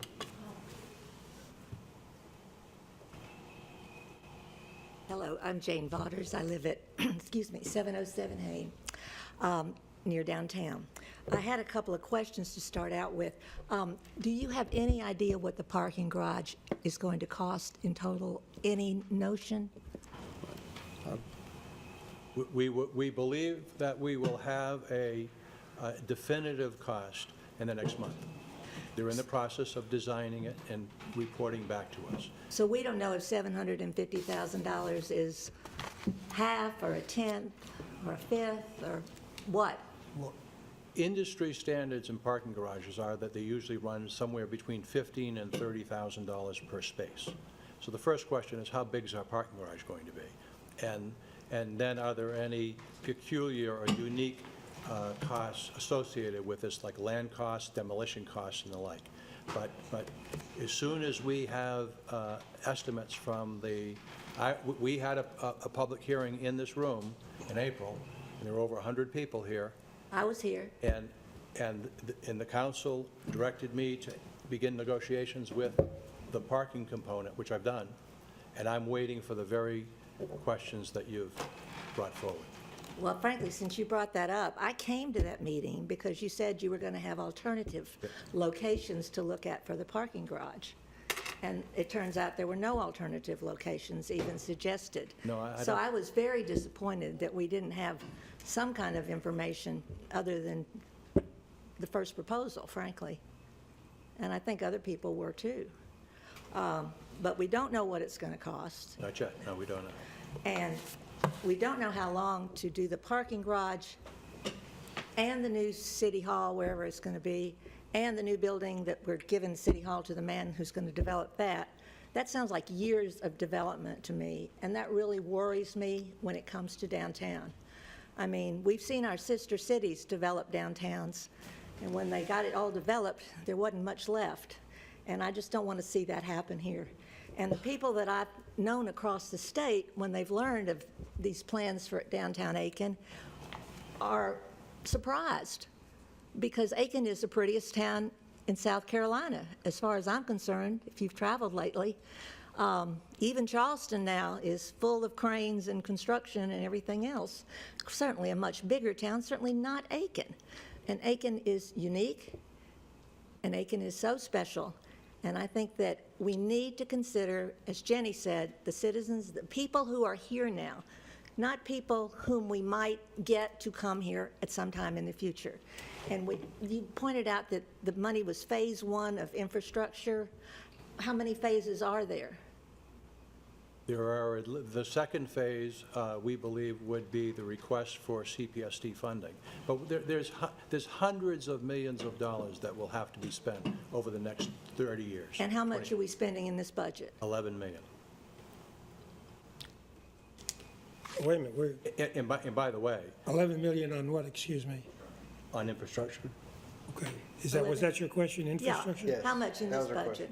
Right. So 11 out of hundreds of A millions? lot more than that has been, a lot more than has been spent in the last decade. Oh, I'm aware of that. I absolutely know it's a lot more. I also don't think it touches the problem, if you want to get right down to it. And so it concerns me when we have a lot of other things. I need to move on. So I think that that's one thing we ought to consider, is doing more for our infrastructure for people that are already here. The tourism division, I thought that was an extra $500,000 in the budget. At least the newspaper indicated that. Well, the newspaper may have indicated that, but as I enjoyed going through this with Ms. Stoker, the transfers money. It's not new money, not new positions. We're just consolidating departments. So it is not an increase in the tourism budget. So we're saving money from these other departments that will pay for this department? It's not, Jane, and I understand the confusion on that. It's not new employees, it's not a new department. You know, We have these disparate organizations. We've always that had we're trying to Parks, Rec, and consolidate. Tourism. Yeah. That tourism component is now moving over underneath the city manager. And there won't be a tourism director then, per se? There is a tourism director. And She's it's- done a Who terrific is it? job. Jenny Burkott. Jenny Burkott. She's done a terrific job, and her job's not going to change. So it's not going to cost an extra $500,000? It's not going to cost an extra $5. Erroneous. It's just an effort to make it more effective and more efficient for what it serves. Because we already have, as you pointed out, a new publicity director and a new vitality business director, and I think we need to get down to work and start hiring so many directors, frankly. Not hiring anybody. Good. Also, I read in the paper, and again, correct me, the capital budget this year increases from $9.68 million to nearly $27.6 million. How can that happen without a tax increase? Because we're using rates that have already been set to repair the infrastructure. We're not paying cash for everything, we're borrowing, and we're using, a lot of that $27 million are new vehicles, and very fortunately for us, a very learned finance staff in the past created something called depreciation. So we have been putting money aside for when we need new vehicles, and that is money that's going to be spent. Yeah, we fund our depreciation. $17 million is the difference then between last year's capital expenditures and this year's. Yes, 11 right off the top is in infrastructure. So we have all that money? Is that what you're saying? We don't. We have, through borrowing, we can pay the debt service, yes. Okay, well, the only thing I'd like to suggest is before you do $750,000 or any amount, get your plans together for this whole thing and see what it's really going to cost. And I still don't understand, since you are all representatives of the people of Aiken, why we can't vote. We're having a city election in November. We're paying for it. Why don't we have this on the issue, this whole downtown plan that's going to be so expensive? And if people like it and want it, then you represent them, then you vote for it. I would really love to see some citizen input on this, and I don't feel that citizens think they have it. That's my opinion. All right. Thank you. Thank you. Thank you, Jane.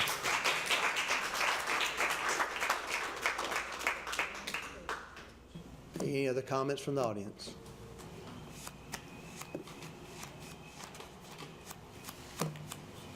Yes, ma'am. Hey. Ms. Giobbe.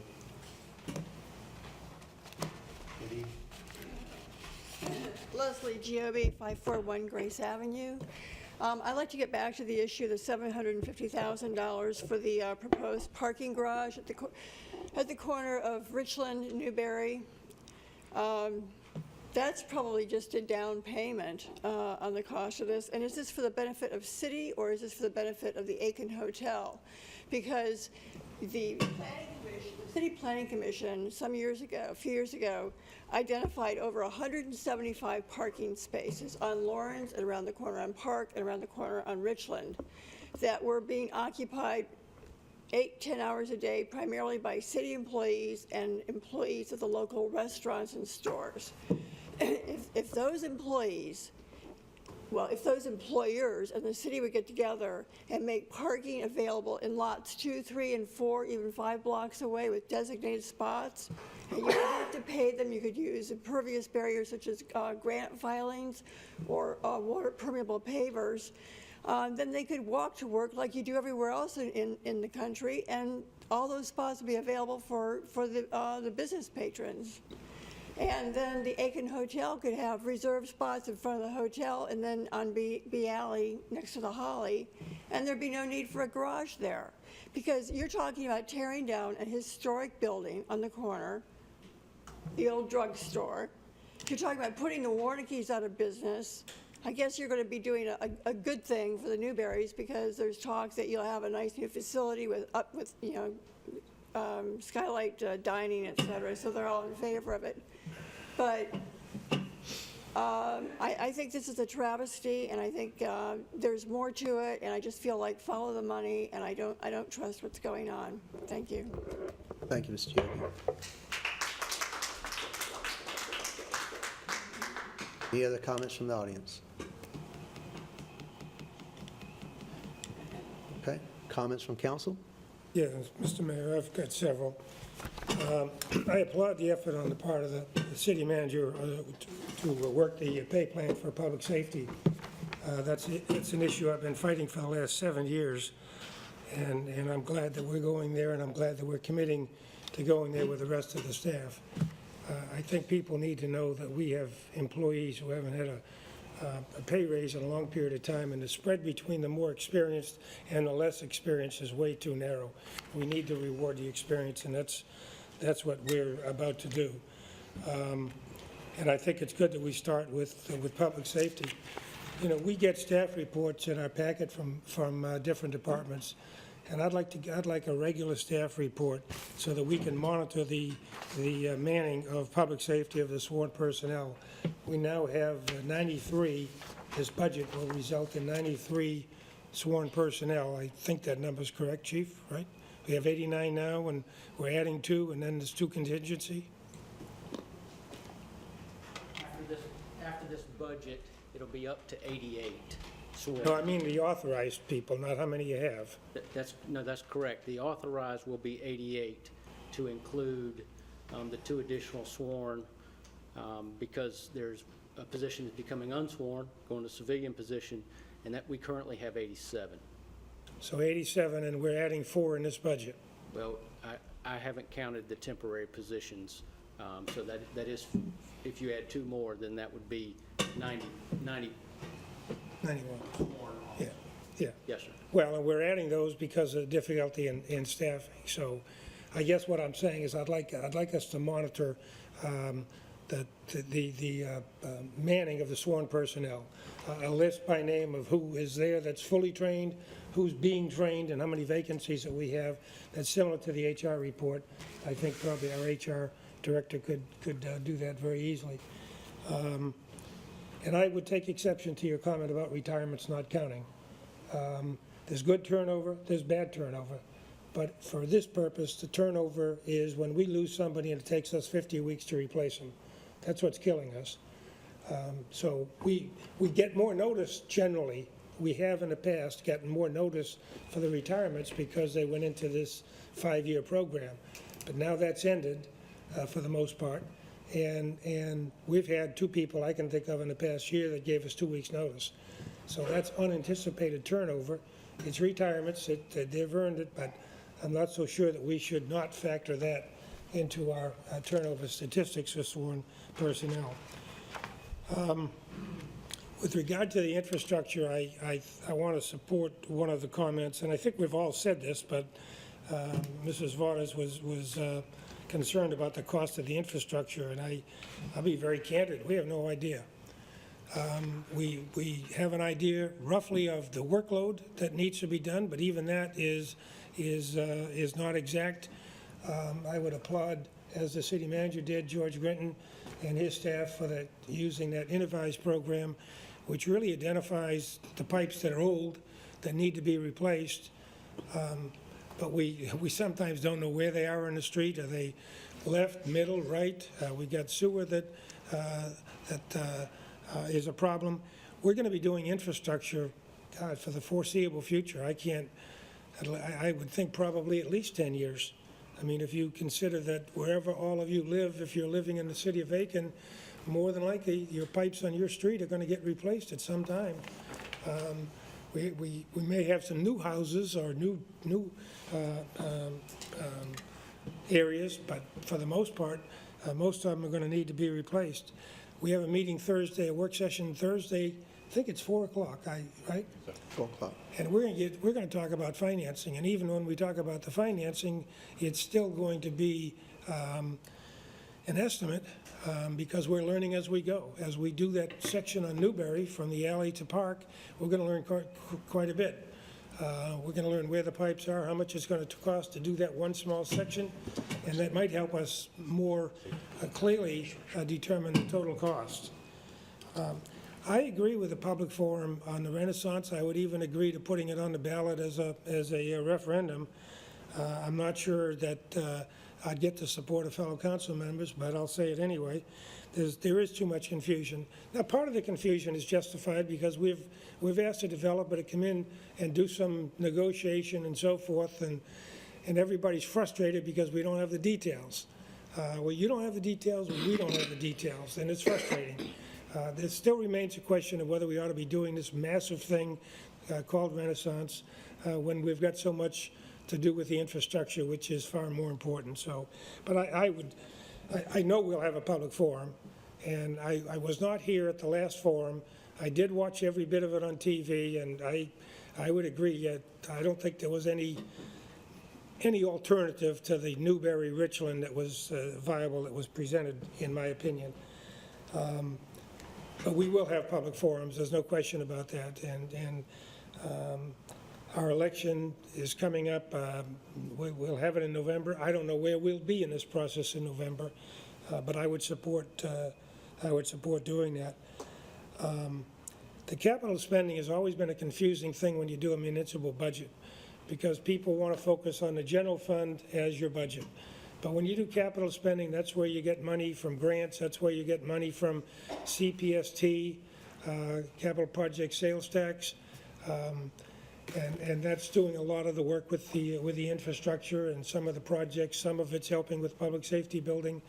And so that's always been a confusing thing, because to spend it, we got to put it in a budget. And I'm very pleased with the list that the finance director gave us of the capital projects for the year, but it's frustrating to try to make sense of it. I've been at this now for 10 years, and I'm still not quite comfortable with it. So, and I think that, yeah, that concludes basically what I do applaud the effort on the part of staff. It's a good-looking budget. If you have a chance to see it, the narrative, it tells you where our money's coming from and where it's going, and it's a good budget. We got a national award, which surprised us last year because it was our first year, but this is a very impressive budget. It's very informative, and I think it will be on the website once we pass it in a few minutes. So, thank you, Mr. Mayor. Thank you, Councilman Doyle. I would like to say that the 4 o'clock meeting Thursday is on the financing for the public safety building, I believe. Oh, just the public? Yes. I believe so. Oh, I'm sorry. No, that's all right. But it's still an important meeting, and I would Yeah, certainly want. but I thought it was all the financing. Okay. No, appreciate Stand the comment. corrected. Mayor, if I might add one thing as well, just for sake of audience's knowledge and as a reminder to everybody, the expenditure, this is a budgeting vote, and the money that is being budgeted for the parking garage, which is being allocated from hospitality tax, is required by ordinance to be voted on before it's actually spent. So there will be a public hearing and a public vote on that issue when the time comes. Thank you, Councilman Ebner. Yes, we need some clarification. Several of the audience members mentioned there's some businesses being put out of business, and we need a little clarification. In our contracts with these particular developers, there was clauses in there to work with these businesses to relocate them and so forth. Are we putting anybody out of business? Well, the audience mentioned 2 businesses, and I've been involved with a lot of conversations, and I don't believe that there is any counselor sitting up here today that would support anything that would shut down Warnke Cleaners or close that business. It never was on the plans. It isn't on the plans. I've had numerous conversations with the Warnkes. The developer has had numerous conversations with the Warnkes. The thought that business is going to get closed down just is not is not what's going to happen. I'd like to bring this conversation back to our budget. That's what we're voting Well, on. no, that's part, it was brought up, and I think, that, I don't want to see it on the front page of the paper that the citizens saying a business being closed. And I just want to be sure it's clarified that, so, you know, to my knowledge, and by contract, we're saying we would support temporary relocation of the businesses and move back in. And I think that's an important statement to be sure that's understood. Mr. Mayor, Thank you, Councilman. if I might. Councilwoman Price? Say a few things about the budget where you're trying to drive us back to.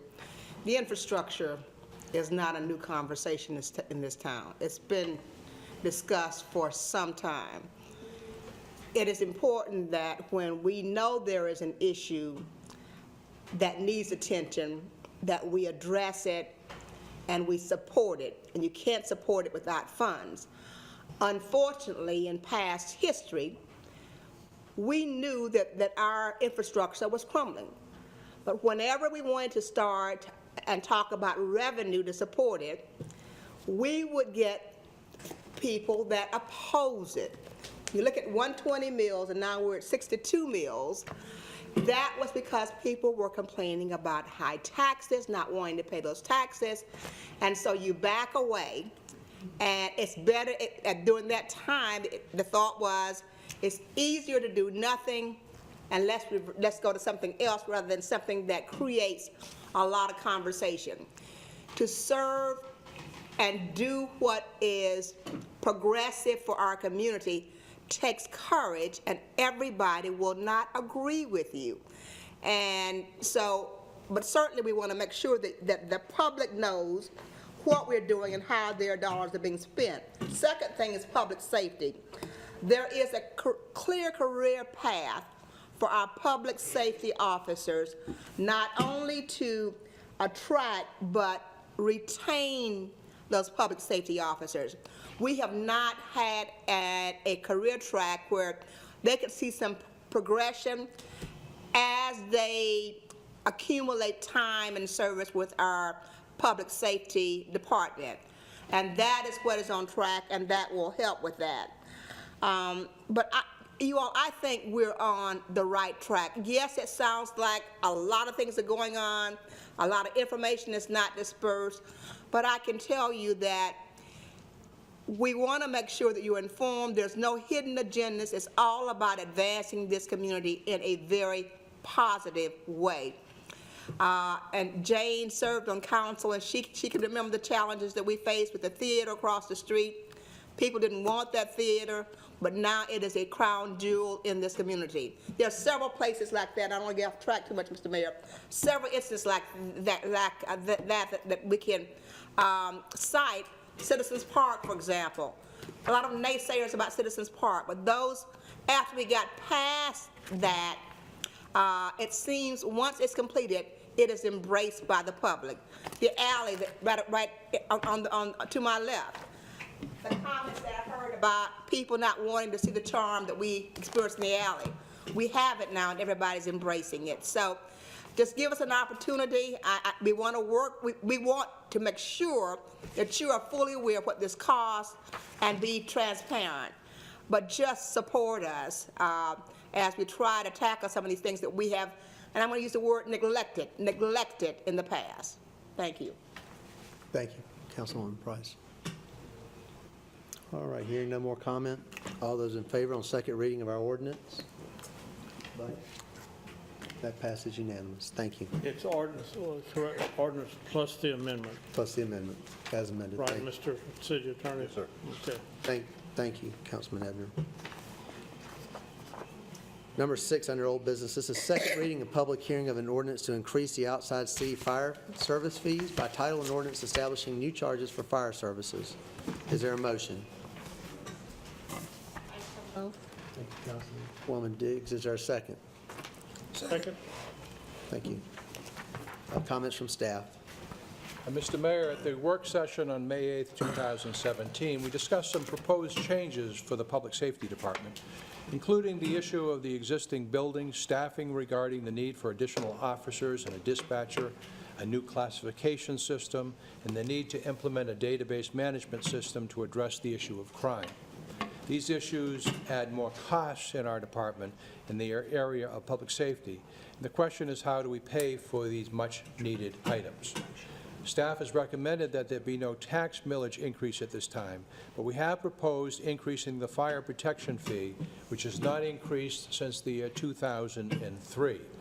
The increase would only impact out-of-city water customers. To address the issue of public safety, building, the source of funding would primarily be the franchise fee. And as we know, the franchise fee is a fee on our utilities that is only charged to citizens and residents of Aiken. And so by adjusting the outside city fire service fees, this would allow us the opportunity to ask our non-city resident customers to share in the additional cost of the initiatives that we've put forward in public safety. City Council approved this ordinance on first reading at the May 17, 2017 special meeting. So for City Council consideration is second reading and public hearing of an ordinance to set new charges for outside city fire service. Okay, John, the last time this was changed was 2003? Yes. 15 years ago. All right, comments from our audience? Comments from council? All those in favor on second reading? That passes unanimously. Thank you. Moving down to new business. This is first reading of an ordinance approving the City of Aiken to enter into a purchase and sale agreement with Southeastern Real Estate Group, LLC. By title, an ordinance approving the City of Aiken to enter into a purchase and sale agreement with Southeastern Real Estate Group, LLC. Is there a motion? I so move. All right, Councilman Diggs made the motion. Is there a second? Second. Okay. Thank you, Councilman Ebner. Comments from staff? Mr. Mayor, I don't want to lengthen this topic that we've spent a lot of time on this evening. This would be the first step to enter into a purchase and sales agreement with the developer and the party that has interest in the Buford Ave property. Along the same lines, we are planning to have a workshop on Thursday to talk about the intimate details of the financial package. But I think most, if not all, of our panel is still here if you have additional questions. But this is first reading for the actual purchase and sales agreement for the property. We obviously, before we go to second reading, would have to fully understand the financial package that's put forward, which we'll do on Thursday, and then thereafter there would need to be a council meeting to actually officially adopt the financial mechanism necessary to see this come to fruition. So if you have any questions, our panel is still here. All right. Thank you, sir.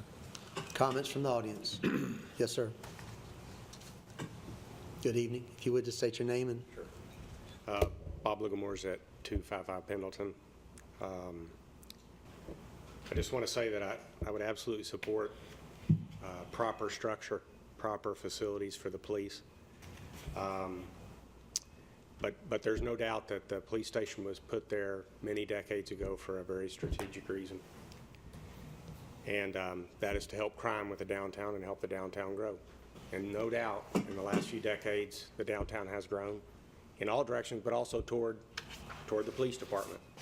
My concern is removing the police department totally is kind of like pulling the rug out from underneath the downtown. And that's just not consistent with the stability in the downtown. And to be sure, the crime is reduced in the area, but you go a little bit north and the crime goes back up. So, and in some cases, substantially. So I guess I'll be brief. You can do the timer on me, huh? Gave you a free pass. All I would say is I would just give it your strongest consideration that the best part of that facility be retained and renovated and have a continuous police presence be maintained in that area. And, you know, in the end, you will always fill up to meet the space. If you have good space, you will find a function for it. And so if the best part of that can be retained and a satellite police station I think that will be in the best interest of the downtown. It'll be in the best interest of North Aiken, and I would just ask that you strongly consider that. I think that's a very valid point, and I'm sorry, I missed your name when you. That's what I was trying to get, was your name. Bob Lugamores. 255 Pendleton. I'm not sure I can spell that. Are you on the corner with that beautiful home? Fantastic job. I've had the same concerns. No, just appreciate your comments, and I think a lot of us had that same comments or thoughts, as a matter of fact. Thank you. Thank you for being. Let me just add to Mr. Mayor that they have done a fantastic job with that home, he and his wife. It's a labor of love. A lot of sweat equity has gone in that home. Thank you. Yes, a lot more than just sir. sweat equity. Good evening. If you would, just state your name and address. Glenn Gallman, 662 Jefferson Terrace. Yes, sir. The police department in this area is a great location because unlike anyone else who has where the city should be at, whereas you've had numerous amounts of incidents occurring within that area, and to have your parents who are over 70, 75, 76 years old, when you have your family that lives on that corner, that lives right in that area where the shootings occur. And a few years ago, unfortunately, we had one of our finest to lose their life in that area. And this would help that area to be revived, because with that food line going, I mean, if anyone has ever gone through Buford, that Buford Avenue stretch, it is very dark and it's very unsafe.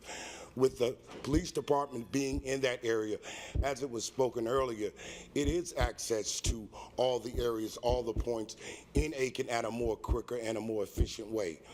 So, you know, not only does with this benefit that neighborhood, where you have more seniors living in that neighborhood than you do more younger adults, than most of the areas that you have in that area where you have more city business areas. But this is an area that needs that kind of development, that needs that presence that the public safety building could provide. Thank you. Mr. Goldman, thank you for being here tonight. Yes.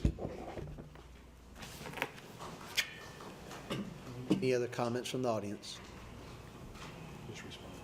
Yeah, City Manager Clem. Mr. Mayor, I just want to thank very specifically the last two speakers.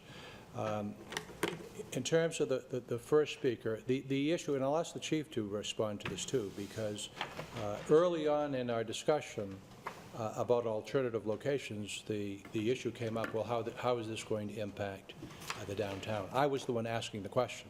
And the chief said immediately, well, we're going to absolutely have a substation downtown. We're not pulling out of the downtown, totally pulling out. But secondly, and I wish I had the chart here this evening, and I don't, but we spent a lot of time looking at the incidence of major crimes in Aiken. And it's really a shocking map. I wish I just killing myself that I can't put it right up on that chart right there. But because if you look at the city is divided in, what is it, 5 or 6 districts that are used for purposes of patrol. And you take one district, upper right hand, looking at the map. That one district out of 6 districts has 33% of all violent crime in that one district. If you add the district to the left, and this is on the north side of the city, you're over half of all violent crimes. It's not on the south side, and it's not downtown. It's in the north side. And if you take the middle quadrant, 80% of all violent crime is in those three districts. And so this location actually moves the police to where the crime is. So, but I live downtown with my wife as well. And so I asked, very selfishly maybe, I asked, well, Chief, what's this going to do to the downtown? And I'm going to ask him to respond. But it isn't as though the Public Safety Department's pulling the plug on the downtown and there's not going to be a presence. So would you address that? Welcome back, Chief. Thank you. Glad to be up here today. And to answer your question and your question, Mr. Clem, is strategically our Community Services Division has been located headquartered in the downtown district for the reasons that you meant. The foot patrols, that has no intention of leaving from, it's actually located in this building. And so as part of our growth, I've requested to the city manager that we allowed to be co-located in the downtown because of its importance to our mission. Thank you, Chief. And so that addresses the police side of the operation. Then you have the fire operation. And early on in the process, we immediately went to the entity that gives ratings to cities. It's called the ISO rating, in terms of our ability to respond in a timely fashion to fires.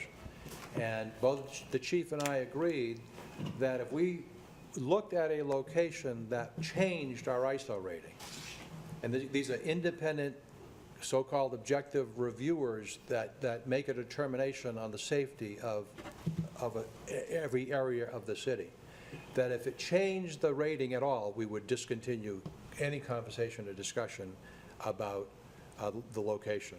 And one of the first things we did with public safety staff is to get assurances that the new location would not impact in any way the ultimate rating that we presently have.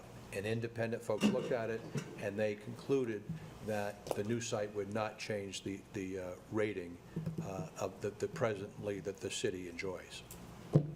Can I follow up just a little bit on that? With the ISO rating, of course, as we've talked before, the biggest concern fire-wise is our fire threat is our downtown district, and moving away, quote unquote, from downtown, we were very concerned about how it would affect our response to downtown. With the modeling of and assistance through GIS, we've shown where we can still cover that adequately, and with the infrastructure improvements, we think that'll help us even more. All right. Thank you. Mr. Littlemore, you have another question you'd like to ask? I'm just pointing out two things. The point is, it was strategically located decades ago. Yes. And the problem's not solved. So that location was specifically picked. It's a good location. I would take the best parts of it. They even admitted that parts of it were newly added, could have been renovated. Why don't we reuse buildings? Why do we have to tear everything down? Can we tear just a piece of it down, the old part down, keep the new part?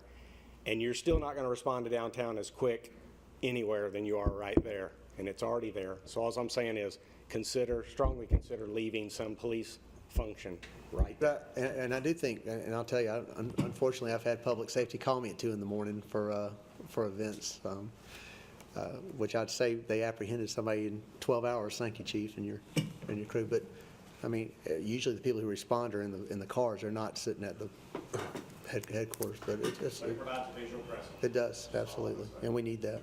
Thank you for that, and thank you for your insight. Any other comments from the audience? Comments or questions from council?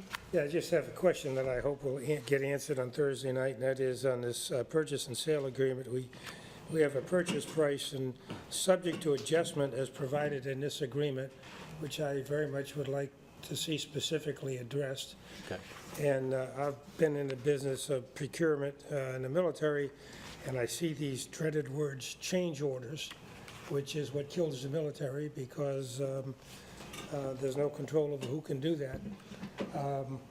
I'm very impressed with how we're controlling the finances in our two North Side projects, and I'd like to see that same kind of discipline so that when we set upon a price, that's the price. And if it has to come back to council to change, I think people will maybe be a little bit more considerate in asking for changes, but we want to keep that price as close to what we have listed in the sales agreement. And that's something we can discuss Thursday night. I don't need an answer now. Yeah. Thank you, Councilman. Kind of similarly, I echo Mr. Dwar, but kind of similarly, as I scan that contract, it makes reference to final plans.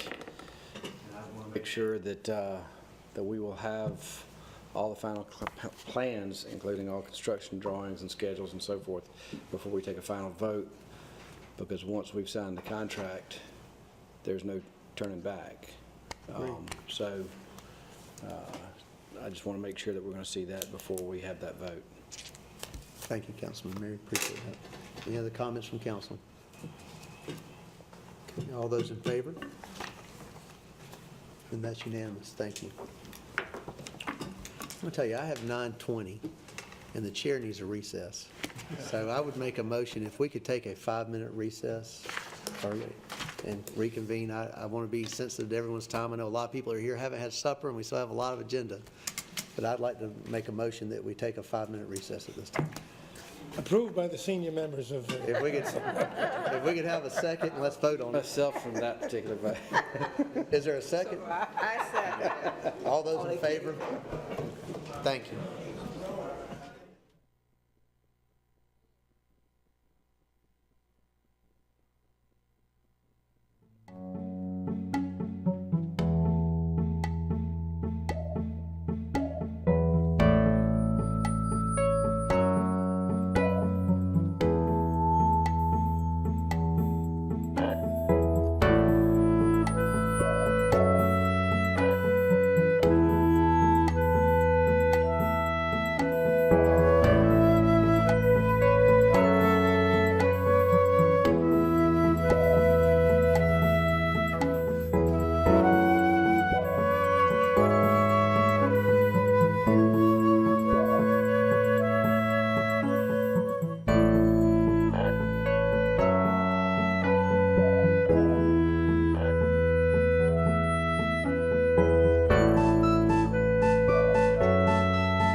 All right, we're going to call our meeting back to order. Thank you for indulging the chair.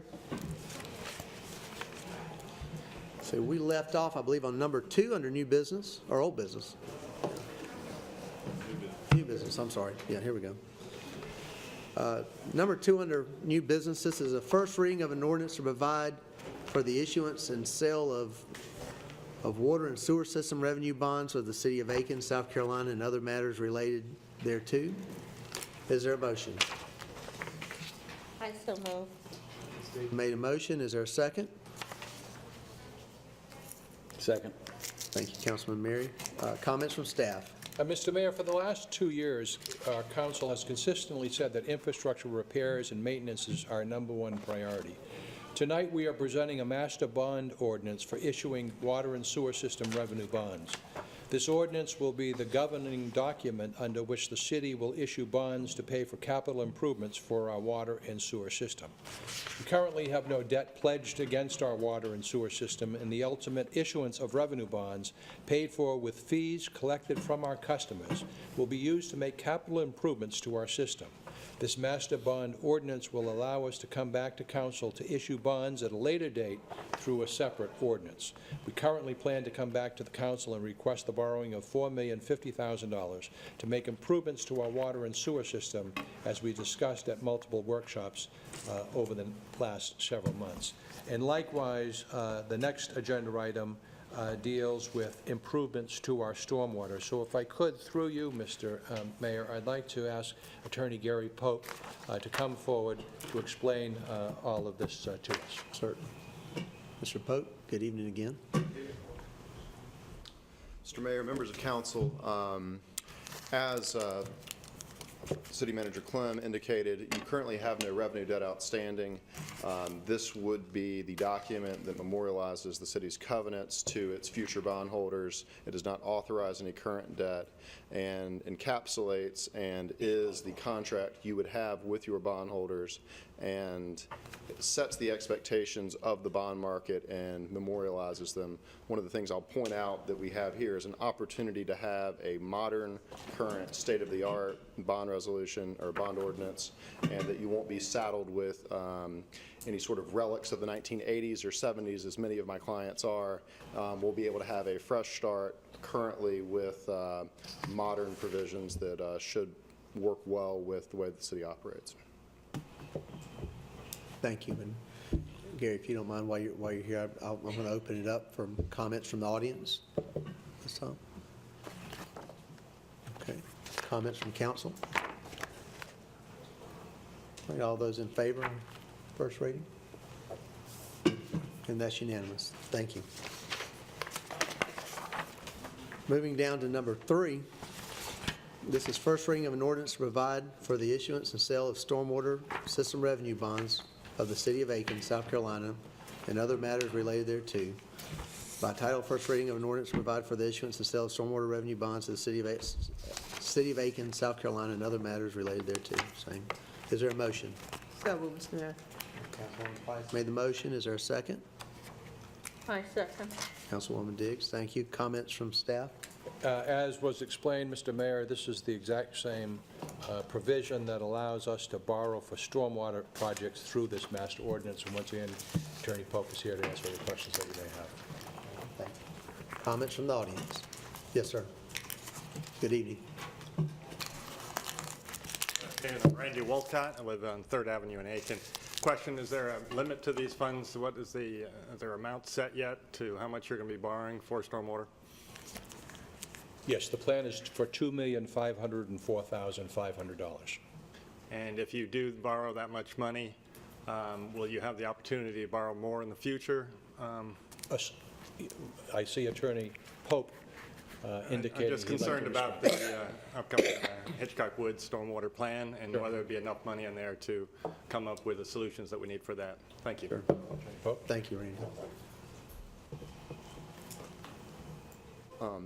Under the Revenue Bond Act for Utilities in the South Carolina Constitution, there are no statutory debt limits in the same way that there are statutory debt limits on general obligation bonds where you pledge your tax base. The limit on these bonds would be First, what is your additional bonds test? Here, the bond market generally looks for 120% of coverage on a pro forma basis, meaning that you would look at your revenues, your net income of your water system, and just your enterprise, not the city's general fund, and then forecast out debt service, and you would have to be at 120% in order to issue an additional series of bonds. So you are limited on an economic basis by the net income of the water system.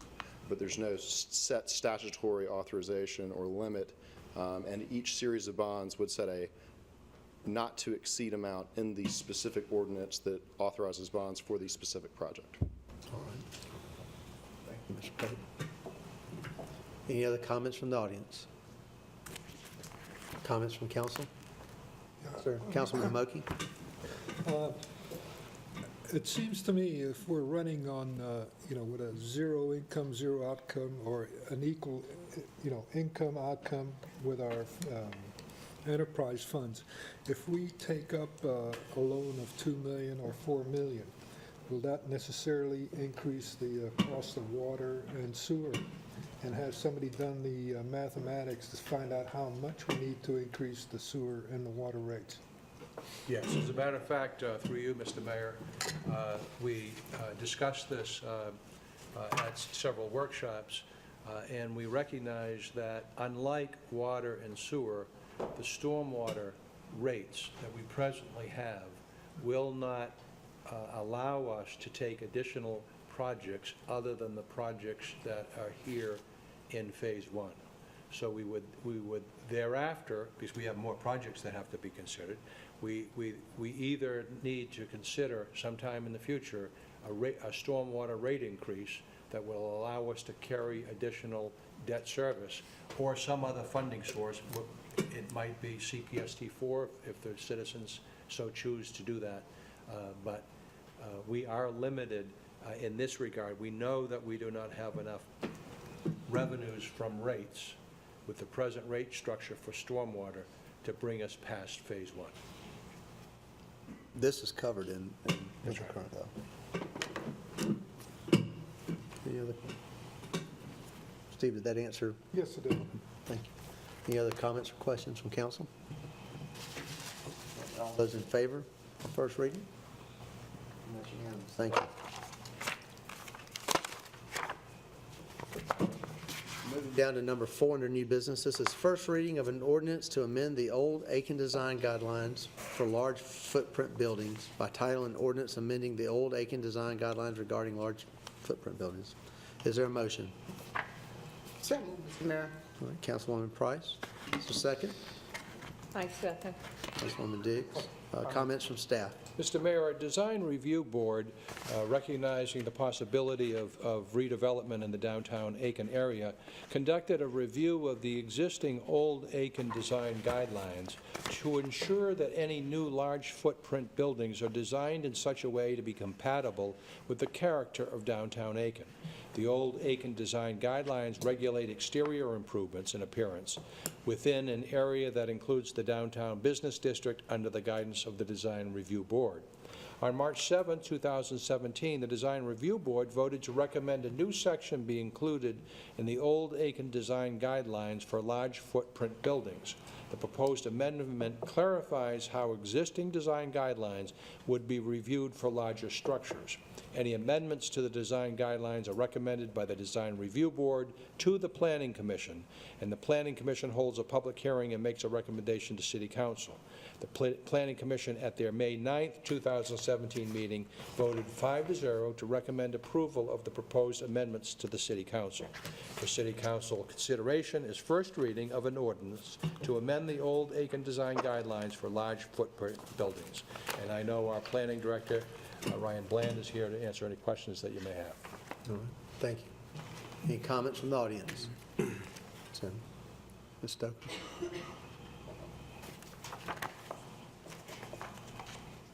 Good evening again.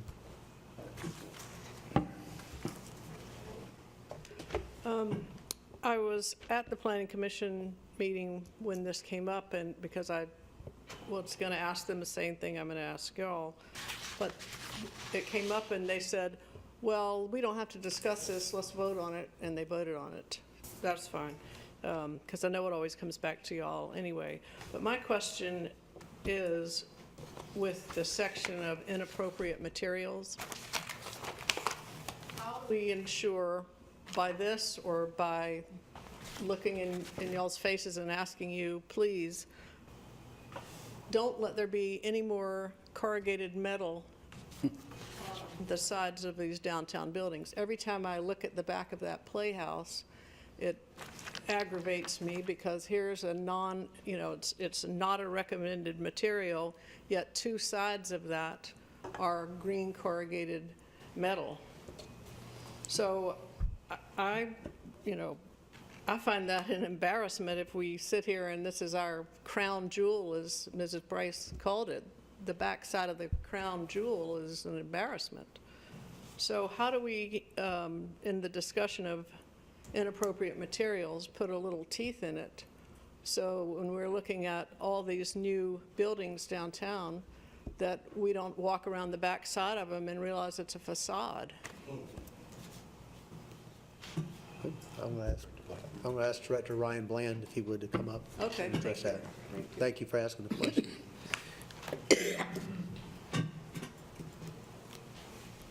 Ryan, how you doing tonight? All right.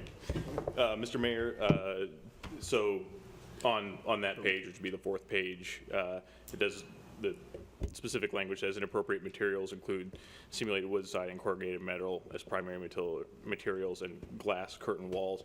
So kind of a similar concept to what was brought up by Ms. Stover, that a primary material taking up like a whole wall kind of thing would be discouraged under these design guidelines. And the design guidelines cover anything that's visible from a right-of-way. So similar situation, again, would be discouraged. It might be used as highlight materials. You kind of see it over here on the Art Center as like a roofing, around the roofing accent, things like that. Maybe kind of recognition that you might be able to use it creatively, but not as a primary wall, kind of like you would see there at the back of the Performing Arts Center. Would that come before? Would you be the person who approves, or? This would go through the design review board, so it would be up to their discretion, correct. Thank you. And insofar as the Renaissance is concerned, there's an additional design committee that has been appointed as well to help guarantee or protect against inappropriate materials. Okay. Thank you. Any other comments from the audience? Comments from council? All those in favor on first reading? And that passes unanimously. Thank you.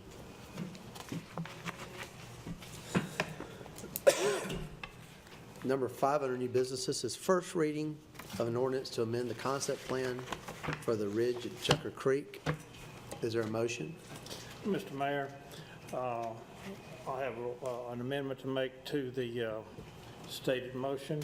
The first reading of an ordinance to amend the concept plan for the Ridge at Chucker Creek, and I amend it to remove item 2 that states that an approval of a concept plan is contingent upon providing a plan that sufficient assesses and implements adequate stormwater management for the plan development to the satisfaction of the city engineer.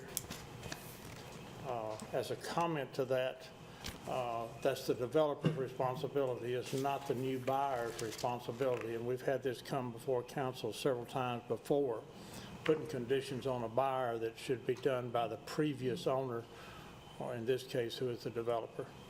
So that's my motion. I'll second with the motion that's been amended. Okay. Comments from staff? Mr. Mayor, the Planning Commission at their May 9, 2017 meeting considered a request for amendment of the concept plan for the Ridge at Chucker Creek. Randy Walcott, the applicant, is requesting a change of use for the 5.8-acre Outlot B to a private commercial stable with residence. This lot is designated as required open space in the original concept plan. The original intent of Outlot B was to house stables and to provide equestrian facilities for the residents of the Ridge at Chucker Creek. In 2011, Outlot B, along with 12 additional outlots, were removed from the declaration of covenants, conditions, and restrictions. Currently, the site is developed with stables and paddocks. Under the currently approved concept plan, a caretaker residence is permitted, and there is an apartment within the barn. The developer proposes to sell the Outlot B to an individual to be used as a horse boarding and training facility. The purchasers plan to board school horses on site and offer riding lessons across multiple equine disciplines with an emphasis on entry-level riders and the promotion and fostering of horsemanship based on the principles adopted by the Pony Club. The Planning Commission reviewed the request and voted 5-0 to recommend approval with the conditions as outlined in the memorandum contained in the agenda. Attached is a memo from Ryan Bland, our planning director, noting that the applicant has provided documentation in response to the proposed condition 2 regarding stormwater management for the proposed concept plan amendment. City Council consideration is first reading of an ordinance for approval of an amendment to the concept plan for the Ridge at Chucker Creek for Outlot B for a private commercial stable with residents with the conditions recommended by the Planning Commission in consideration of removal of condition 2 as requested by the applicant and recommended by staff. And I do know that there are representatives of the parties present that I'm sure could answer any questions that you may have. Yes, and did you state that the motion removed item 2? We'll restate it. I mean, the motion did, but I'll restate it before we vote. Thank you, Councilman Edmond. Any comments from the audience? Comments or questions from council? Excuse me, sorry, Mr. Walcott. Okay, Randy Walcott, again, from 3rd Avenue. I think that, I don't know if you have any questions. I'm here to answer any questions for you. At planning, we went through it a great deal. We brokered a lot of the different conditions there.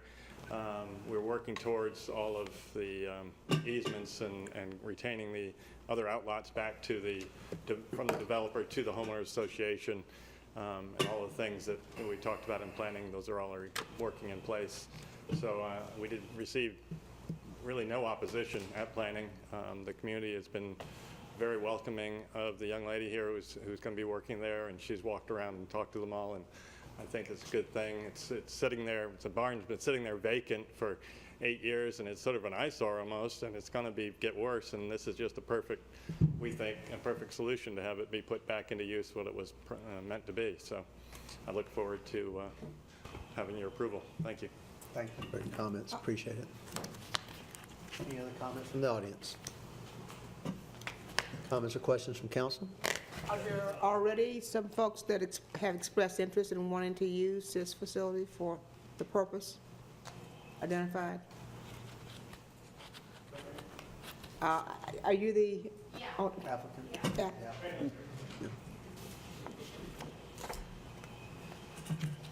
My question is, have you already had inquiries about your proposed services for the use of this property? Yes, just kind of word of mouth. It was not until the article yesterday, I hadn't really talked about it, so, outside of the planning part. So you think the space will be fully utilized for the purpose? Okay. Yep, it's very small, not quite 6 acres, so it'd be the most of 11 horses, and that would be a lot for that amount of land. Thank you for being here tonight. Any other questions? State her name. She didn't. Ma'am, what was your name? Shannon. Welcome to us, fine, welcome. Any other comments or questions? Yes. I want just clarification on Reggie's part of the motion. Well, I'm fixing to ask Mr. Poole to come up. All right. And we've got, try to be positive with this. There was an inspection done of the whole area on April 14th of 2015, and everything was approved. On my time in council, the area has changed from an equestrian type affair to a housing addition, and that was driven by the economy. So in one way, it did good. In another way, things didn't change along the way in concept plans and design. There's been a number of things out in the area that have come to the attention of not only the city, but of DHEC and some of the other concept plans that we have. And I would like Mr. Poole to kind of comment on the water issues that were related to this particular item number 2 that we just read. So if Mr. Poole could comment on that, and I think you had DHEC come and look at it and comment on the design that was not used, please. Yes, sir. John, good evening. John Poole, city engineer. We have had a site visit with Susan Yates of DHEC. She has confirmed to me that the BMPs, the stormwater conveyances that were installed at the Ridge of Chucker Creek were not, in fact, in line with the plans that were approved by DHEC back in, I believe, '07. So, and those are the same very plans that the NPDES coverage is still issued under to this day. Now, there's a number of issues in the whole area that have happened, and things got changed, especially as we got to Section 3. And there's a stormwater detention pond in the natural area, the drainage. There's just a number of issues. As you well know, there's been some work stoppages due to the stormwater erosion issues, and it's stopped up the drain lines and so forth. The issue is this letter that says that this stuff that Mr. Poole just mentioned has been inspected and approved by the city. So how does it get fixed? And I don't know if we refer that to the city manager and the city attorney, how it gets done. But it's not the job of the purchaser to go fix the past. And we've had this come to council several times on with the similar issues to say, I look at it as a double jeopardy. You're buying something, but you got to fix it before you can use it. That's not right. And so we got a letter that says we accepted it, but we got erosion out there and we don't have it properly installed. But we've said it's okay. Did we install it? No, the developer did. Okay, well, that's who should fix it then. So, this has been before council by the hour, okay, as we got into some of these other issues over the last 5 or 6 years. So, What's needing fixing? Huh? What needs to be fixed? There's several locations where the conveyances, basically, the stormwater pipes were designed not to handle all the stormwater that comes to them, but yet there was supposed to be overflow channels that would carry the flow when the stormwater pipes filled up. Some of those channels were supposed to be very heavily armored riprap, and what's there now is sodded yards. So that's just one example. There's others similar to that. And what have we accepted? just what he said. We accepted, you're talking about the BMPs for the property, the development of the property. The plans that were approved through the city of Aiken were different from the plans that were approved through Yeah, but he has to build the DHEC standards, and they inspect and approve those. They issue the permit, and they come out and inspect it. So if he didn't build it to DHEC standards, that's his problem. I'd like, and I'm sorry, but I haven't seen, could I see that letter, please? I mean, is that from the city engineer, or did county council vote on it? It's signed by Ted Jones. Yeah. Maybe Stuart can put it up there, and at least the cover letter. Do you have a copy of it with you? I just want to know, does city council approve it, or is it just? No, that's another issue. None of this has ever come before council for approval. Is that something that needs to come before city council? I guess I'll ask the attorney that. And I apologize for not knowing, have we ever accepted a deed of dedication from them for stormwater and sewer and water? We got no dog. Yeah. I don't need to see it. I'm not making an issue, I'm just stating some facts. We need to, the agenda item needs to go forward, and it's gonna take us a while to solve this out of here. Okay. But my whole point is, it's not the purchaser's issue. And it's gonna be an argument between the developer and the city who's gonna pay for it, and that's not for this meeting, in my opinion. All right, I just like a copy of it Show later. it on the board. It's in your package. Yeah, okay, gotcha. What page? Page 306. 306, excuse me, it is in there. I'm sorry, I see that now. We got it in there. I'm sorry, I missed it. Thank you, Stuart. Page 306 with the attachments. Is it, since we're mentioning the page number, is it possible on our digital versions of the agenda to have page numbers? To have what? Page numbers. Because I use the digital agenda and it doesn't have any page numbers, so when we refer to the pages, I have to go back to the, Page 306, it's right here. No, he's talking about it's on the, it's not in the digital. using his, I want, Sarah, you owe me a Coke, Sarah. Okay, nothing, that's all. All right. I just pick it on you. It's, the page numbers aren't showing up on the, That's all right. I guess, Stuart. Reggie, Councilman Ebner, do you want to move forward with this There it as is, right amended? I got it, yeah. I got it. Take a quick look at this, and then I I've got think it. we need to refer it to the city attorney and city manager to solve it. This is page 306. But we don't need to hold up this vote tonight. We do not. Okay. Fair Thank you, enough. John. We've got I made my comments. If somebody else wants to make them, fine, or we'll go on to the question. Now, if we approve the concept plan, we should hold the developer responsible. Right. We haven't done that. And I that's understand what- That's what the needs to be point. done. Okay. I understand the point. So I'd say we're ready for the question. All right. Any other comments? All those in favor? As amended? That's unanimous. Thank you. Have the second reading in 2 weeks, right? All right, and we'll ask council to, or we'll ask staff to come forward with a clarification on that. All right. So, Mr. City Attorney, this will be on the agenda for second reading in 2 weeks. Yes. So the customer knows that. Thank you. Thank you, Councilman Edwards. Moving down to number 6, this is a resolution approving bicycle infrastructure for Hampton Avenue and Park Avenue. I know we've got some folks here who've been very patient tonight. Thank you for that.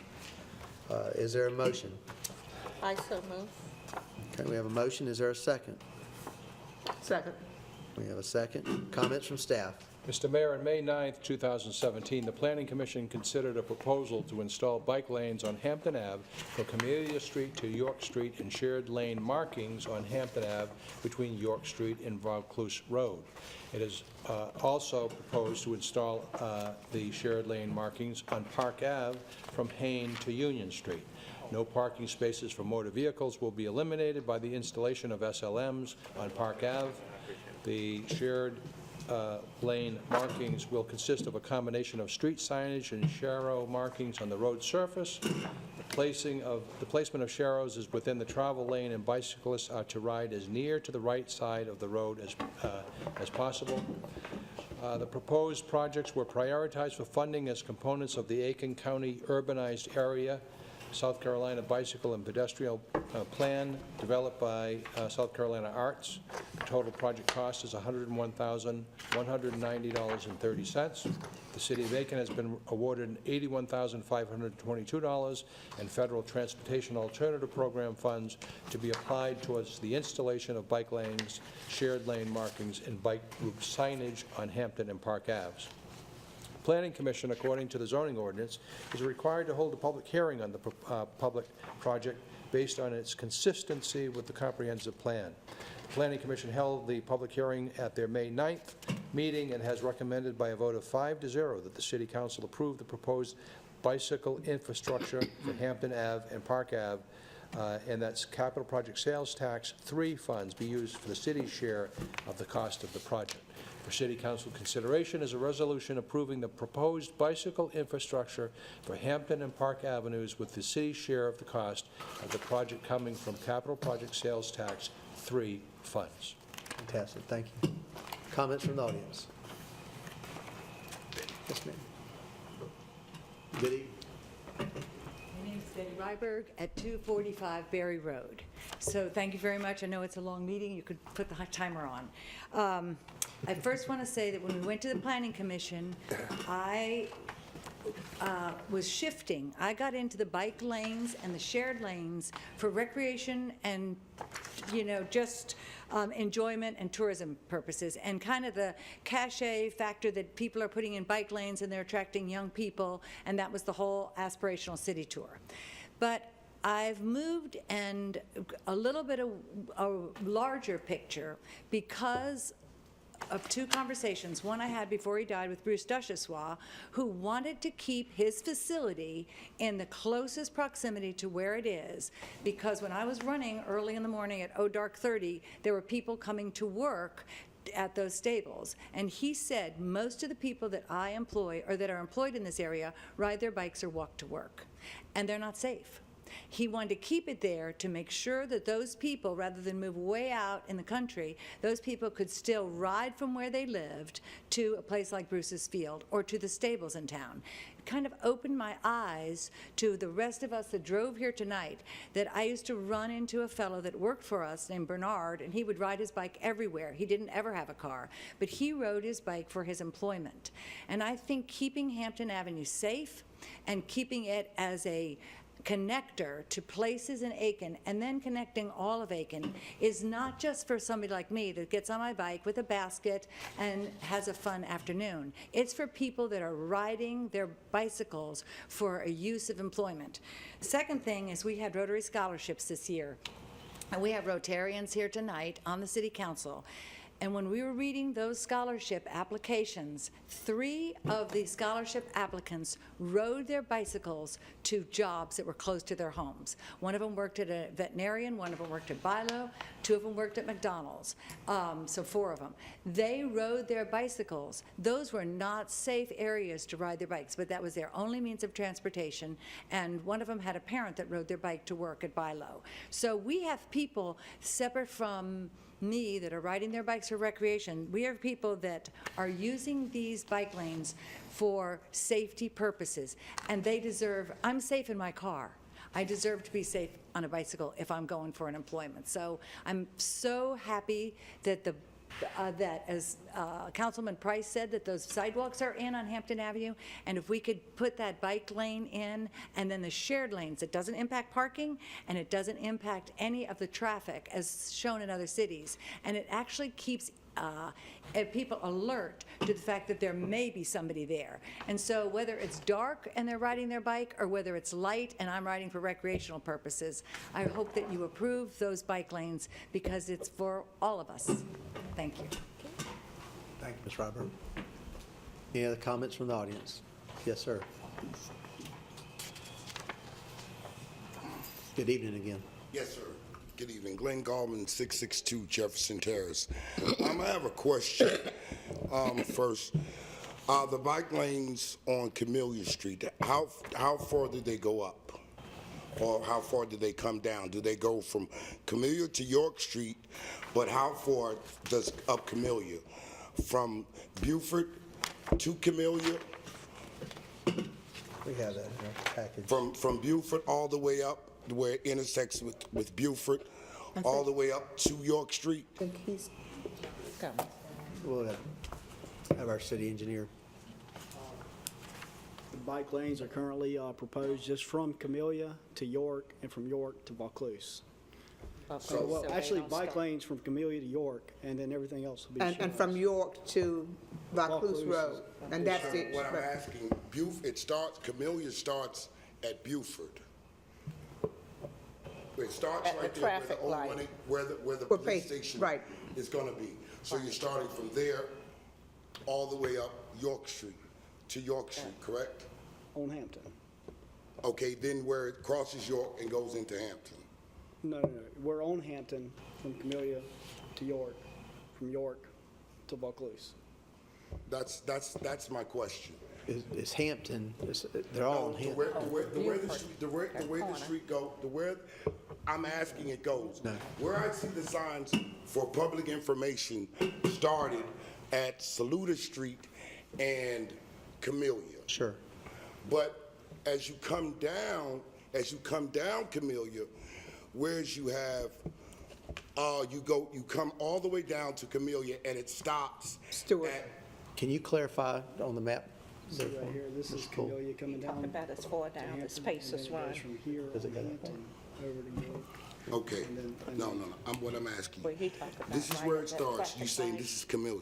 You turn Yeah, left and you'll. He's speaking at the bypass. Station is gonna be. Okay, so really, so actually, you're starting at York Street, where that's where the Save-A-Lot, and everything right there. So actually, you're not including Camellia. That's where it's. Actually, you're not, and that's my concern to where it's, I live to where, from Camellia all the way down to where the proposed, city, public safety office is gonna be. And we have not received, the roads have been increased 2 feet on the bottom portion near Beaufort. They've been increased about 5 feet in front of the Sheriff's Department, all the way up to York Street. But we still don't have sidewalks coming all the way down this street. And now with the proposed public safety, you don't have any sidewalks going up that Beaufort Avenue part to where you have kids who are walking to Bilo, people who are working there. Then you have so much of an increase of those people who are on bikes. And I gotta just be upfront with you. They look like no one like me. We're doing a lot of things for people who do not look like me, who do not live in this community, but we're coming through this community. We don't have sidewalks.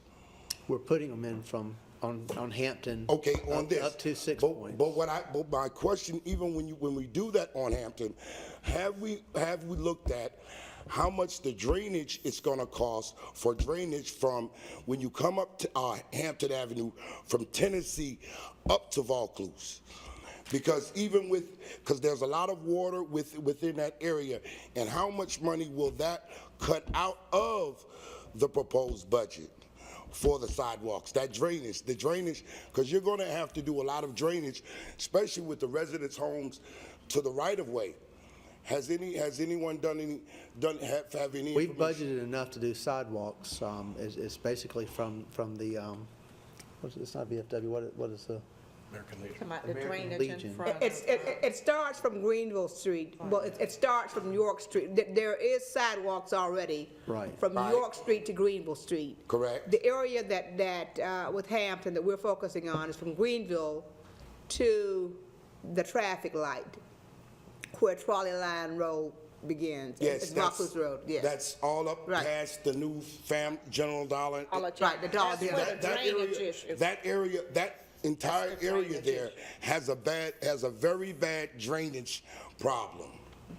And has anyone looked at the proposed how much money it's going to cost? Right now, the issue is that traffic, that walking traffic, is from the Tennessee Avenue, the Kennedy Colony area, and that is where those folks have been focusing on for the last 20 years since that new store. We will tackle the drainage problem a little bit later. Right now, we have $250,000 in the budget, and that's what those folks want for that sidewalk. Well, Ms. Price, as a resident of this neighborhood on the other side of Camellia, I've been living there for 40 years, and that has been something that has been asked of the city council for the last 30 years, to whereas we do not have sidewalks that come all the way down. In point, from Marlboro to Camellia Street, no sidewalks. From Sunday Drive on Camellia, no sidewalks. From Marlboro to Sunday Drive on Camellia, no sidewalks. From Carver Terrace to Beaufort, no sidewalks. And now with the proposal of the city police from Beaufort to Rutland Drive, no sidewalks. None. And then if we want to talk about the same area that's going to Park Avenue from Williamsburg Street that passes Perry Park. Yeah. Mr. Goldman, I'm going to ask you this. I think you obviously have some points that would like to work Yes, through. sir. Could I get you to give our city manager, or we get a card for you so we can get together and talk about Yes, sir. about this? I mean, because I understand your points. Yes, sir. But this public hearing is actually on the bike lanes. Well, but when I looked it up, when I researched it, it also talks about in the federal transportation, it talks about bikes and pedestrian walkways. It does. And earlier, we approved $250,000 to Yes, put sir. sidewalks that have been desperately needed in a community. But I have for to tell safety. you, the bike path, sir, how many people do you know that are African American are participating in a bike program? I'm just giving it to you that way, sir. Lynn, I think they talk about, a lot of people in our area ride the bikes, that's their modes of transportation. So, I agree, but when you talk about senior citizens who are trying to get through and walk through our neighborhoods, who don't have, that's just where I am. Mr. Goldman, I'm not trying to discredit your points. No, I no, understand, but we got to start somewhere, and this is it. Well, It's a so why starting not- so point. It's not why are we doing bikes when we have people still because that walking? grant was available. Okay. I mean, Just doing the research, that it also includes pedestrian and bike lanes. Yes, sir. And I'm going to tell you, I appreciate the fact that we are able to address bikes and people. I think Ms. Ryberg said, it's not just recreational riders, it's people who depend on that for No, transportation. but under as that, well. it can be shared though. But that's the thing. It can be shared by pedestrians and those on bikes. I think we're saying the same Yeah. thing on that. So, Do you mind, can we get a card? You'll be here after the meeting. We're almost, Yes, sir. as we get through this, let's make sure we get a number and make an appointment in the next Thank week to you. get together. yes, sir. Thank you. I appreciate your comments. Any other comments from the audience? Comments from council? Yes, sir, Mr. I got a Evans. couple of questions for Mr. Lex, some All right. clarifications. Tom Lex stayed with us tonight. Tom Lex, 125 Live Oak Road, Aiken. This goes into Hain. Should there be some signs on Hain of where people could park or anything? Because, it's all fixed property now, right, on Hain, or does Hain need some other markings or something? I'm not sure I understand. Hain Street is probably marked for bicycles. No. Hain currently has share the lane markings up to Waterloo. Right. The bike lanes that were taken out from previous discussions.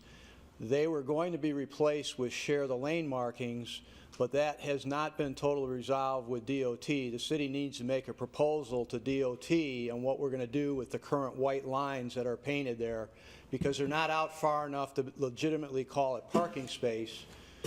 But one option would be to paint those out and then just put the share the lane markings in. But the plan was to really move forward with Park Avenue up to Hain.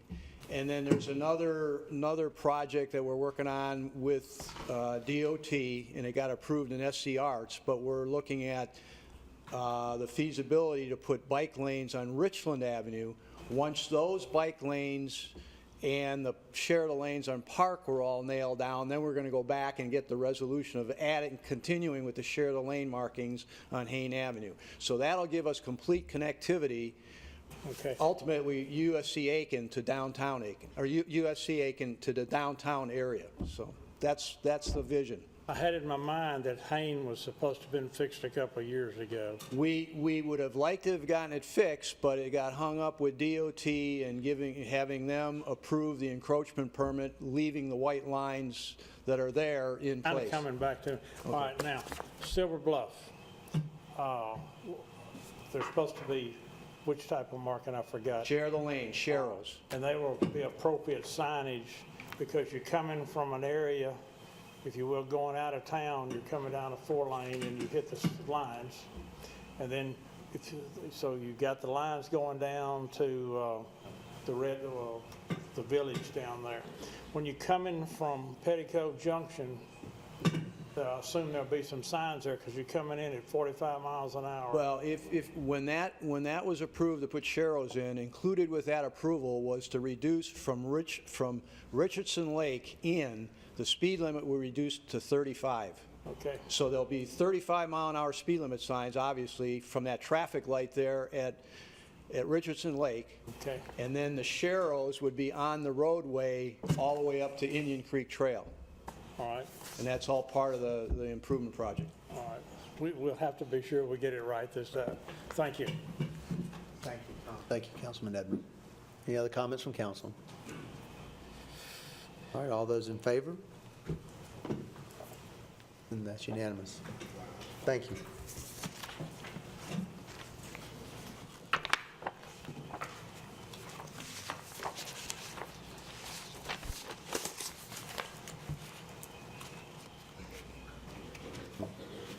Number 7, this is approval of a resolution authorizing water and sewer service to 2638 Columbia Highway North. By title, a resolution authorizing the provision of water and sanitary sewer utility services to property located at 2638 Columbia Highway North. Is there a motion? I so move. We have a motion. Is there a second? Second? Comments from staff? Mr. Mayor, at the May 9th, 2017 meeting, the Planning Commission received a request from Vertical Construction Management for city water and sewer service for the construction of a fast food restaurant at 2638 Columbia Highway North. The parcel is currently undeveloped. The city utility policy requires the development of a site in an unincorporated area receiving city services must be approved by the City Council after Planning Commission review. City water and sewer services are available to the site. The Planning Commission considered the request at their May 9th meeting and voted 5-0 to recommend approval to the City Council for city services with the following conditions as stated in the agenda. The City Council consideration is approval of a resolution authorizing the city to provide water and sewer service to property located at 2638 Columbia Highway North. Thank you, Mr. Clem. Any comments from the audience? Comments from council? All those in favor? And that's unanimous. Thank you.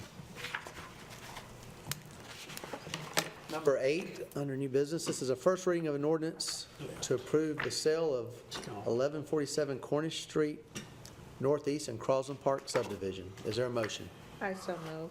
We have a motion from Ms. Diggs. Is there a second? Second. We have a second from Councilwoman Price. Comments from staff? Mr. Mayor, we have an offer to purchase 1147 Cornish Street Northeast in Crosland Park for $57,500 as an owner-occupied residence. The offer for the purchase of the property for $57,500 or appraised value. The buyer is asking for some considerations as shown in the attached memo from Emery Langston. Staff is recommending that we proceed with the sale of 1147 Cornish Street Northeast for City Council consideration as first reading of an ordinance to sell 1147 Cornish Street Northeast in Crosland Park to Ashley Garrett for $57,500 or appraised value. All right. Thank you, Mr. Clem. Is there any comments from the audience? Comments from council? Reggie, how many does this leave? How many does this leave now? 4.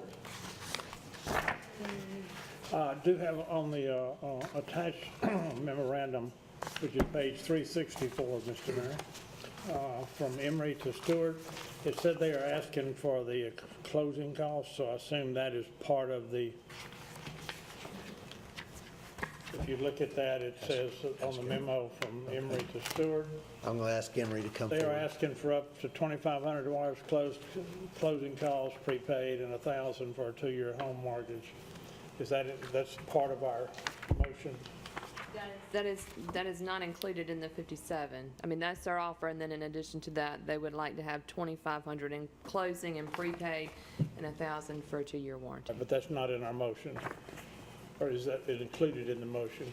It's actually in the contract. It's in the contract? Contract of sale, yes. All right, but the 2,500 is, so the Exhibit A is the page from Emery to Stewart?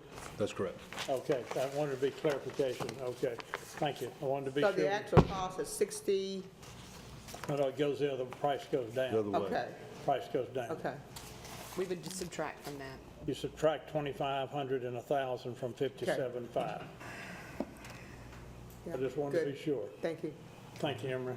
Thank you, Emery. Thank you for that, Councilman Emery. Any other comments from council? Okay, all those in favor? And that's unanimous. Thank you.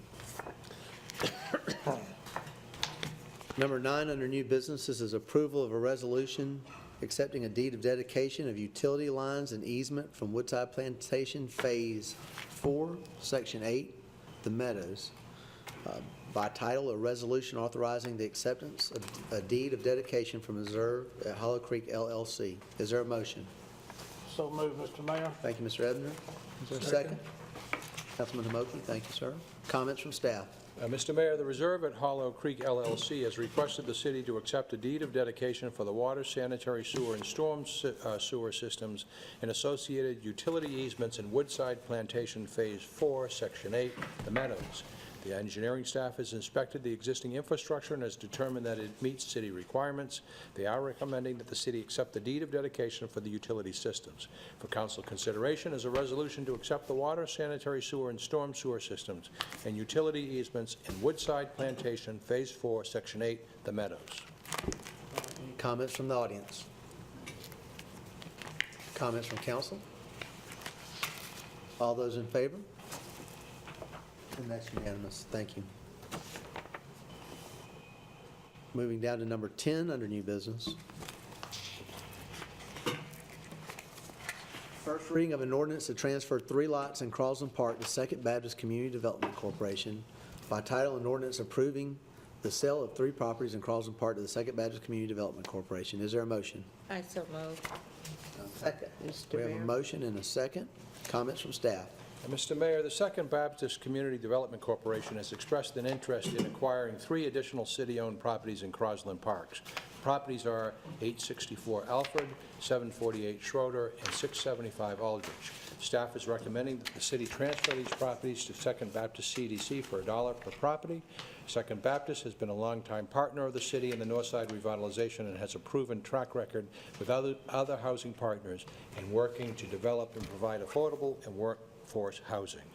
For City Council consideration is first reading of an ordinance to transfer 3 lots in Crosland Park to Second Baptist Community Development Corporation. Thank you, Mr. Clem. Any comments from our audience? Comments from council? All those in favor? And that passes unanimously. Thank you. Moving down to petitions and requests on our agenda. Number 1, this is approval of a Rural Infrastructure Authority grant for water system upgrades project. Is there a motion? We have a motion. Is there a second? I second. Comments from staff? Where are we, Mr. Number 1 under petitions and requests. Page 389. Mr. Mayor, we have received notification that the City of Aiken has been awarded a $500,000 grant from the South Carolina Rural Infrastructure Authority. Application for this grant was made for water improvements for Phase 1B for utility infrastructure improvements in the downtown area. The improvements include the replacement of water valves, fire hydrants, and water service lines in the area between Richland and Park and between Lawrence and Newbury. Total project cost is $961,790. The budget includes estimated engineering, construction, and contingency fees. The city's grant match will be provided through Capital Project Sales Tax 3. For City Council consideration is acceptance of the Rural Infrastructure Grant for $500,000 for the water improvement projects in the downtown area. Thank you, Mr. Clem. Any comments from the audience? Comments from council? The grant that you wrote for this. Thank you. Thanks to Joy Gillespie for writing this grant for this. Gillespie, I would second that. Thank you. Great job. Any other comments from council? All right, all those in favor? I'm assuming that's unanimous. Thank you. Anything for issues and updates? No, except I want to commend Mrs. Ram Sewell sitting with her husband. Did he drag you out tonight? You came willingly? Okay. Thank you for your presence. Well, it seems like a long time ago, but I will say, I just want to say the 14th is Flag Day. We started this meeting with a beautiful poem by Ms. Lacombe, our poet laureate. And we will have that up on our webpage. I'd encourage people, if you get a chance, to go read that. And I think it really captures what that flag means. So With that, I would entertain a motion to adjourn. We have a motion, a second? Second, Mr. Moki. All those in favor, please stand up.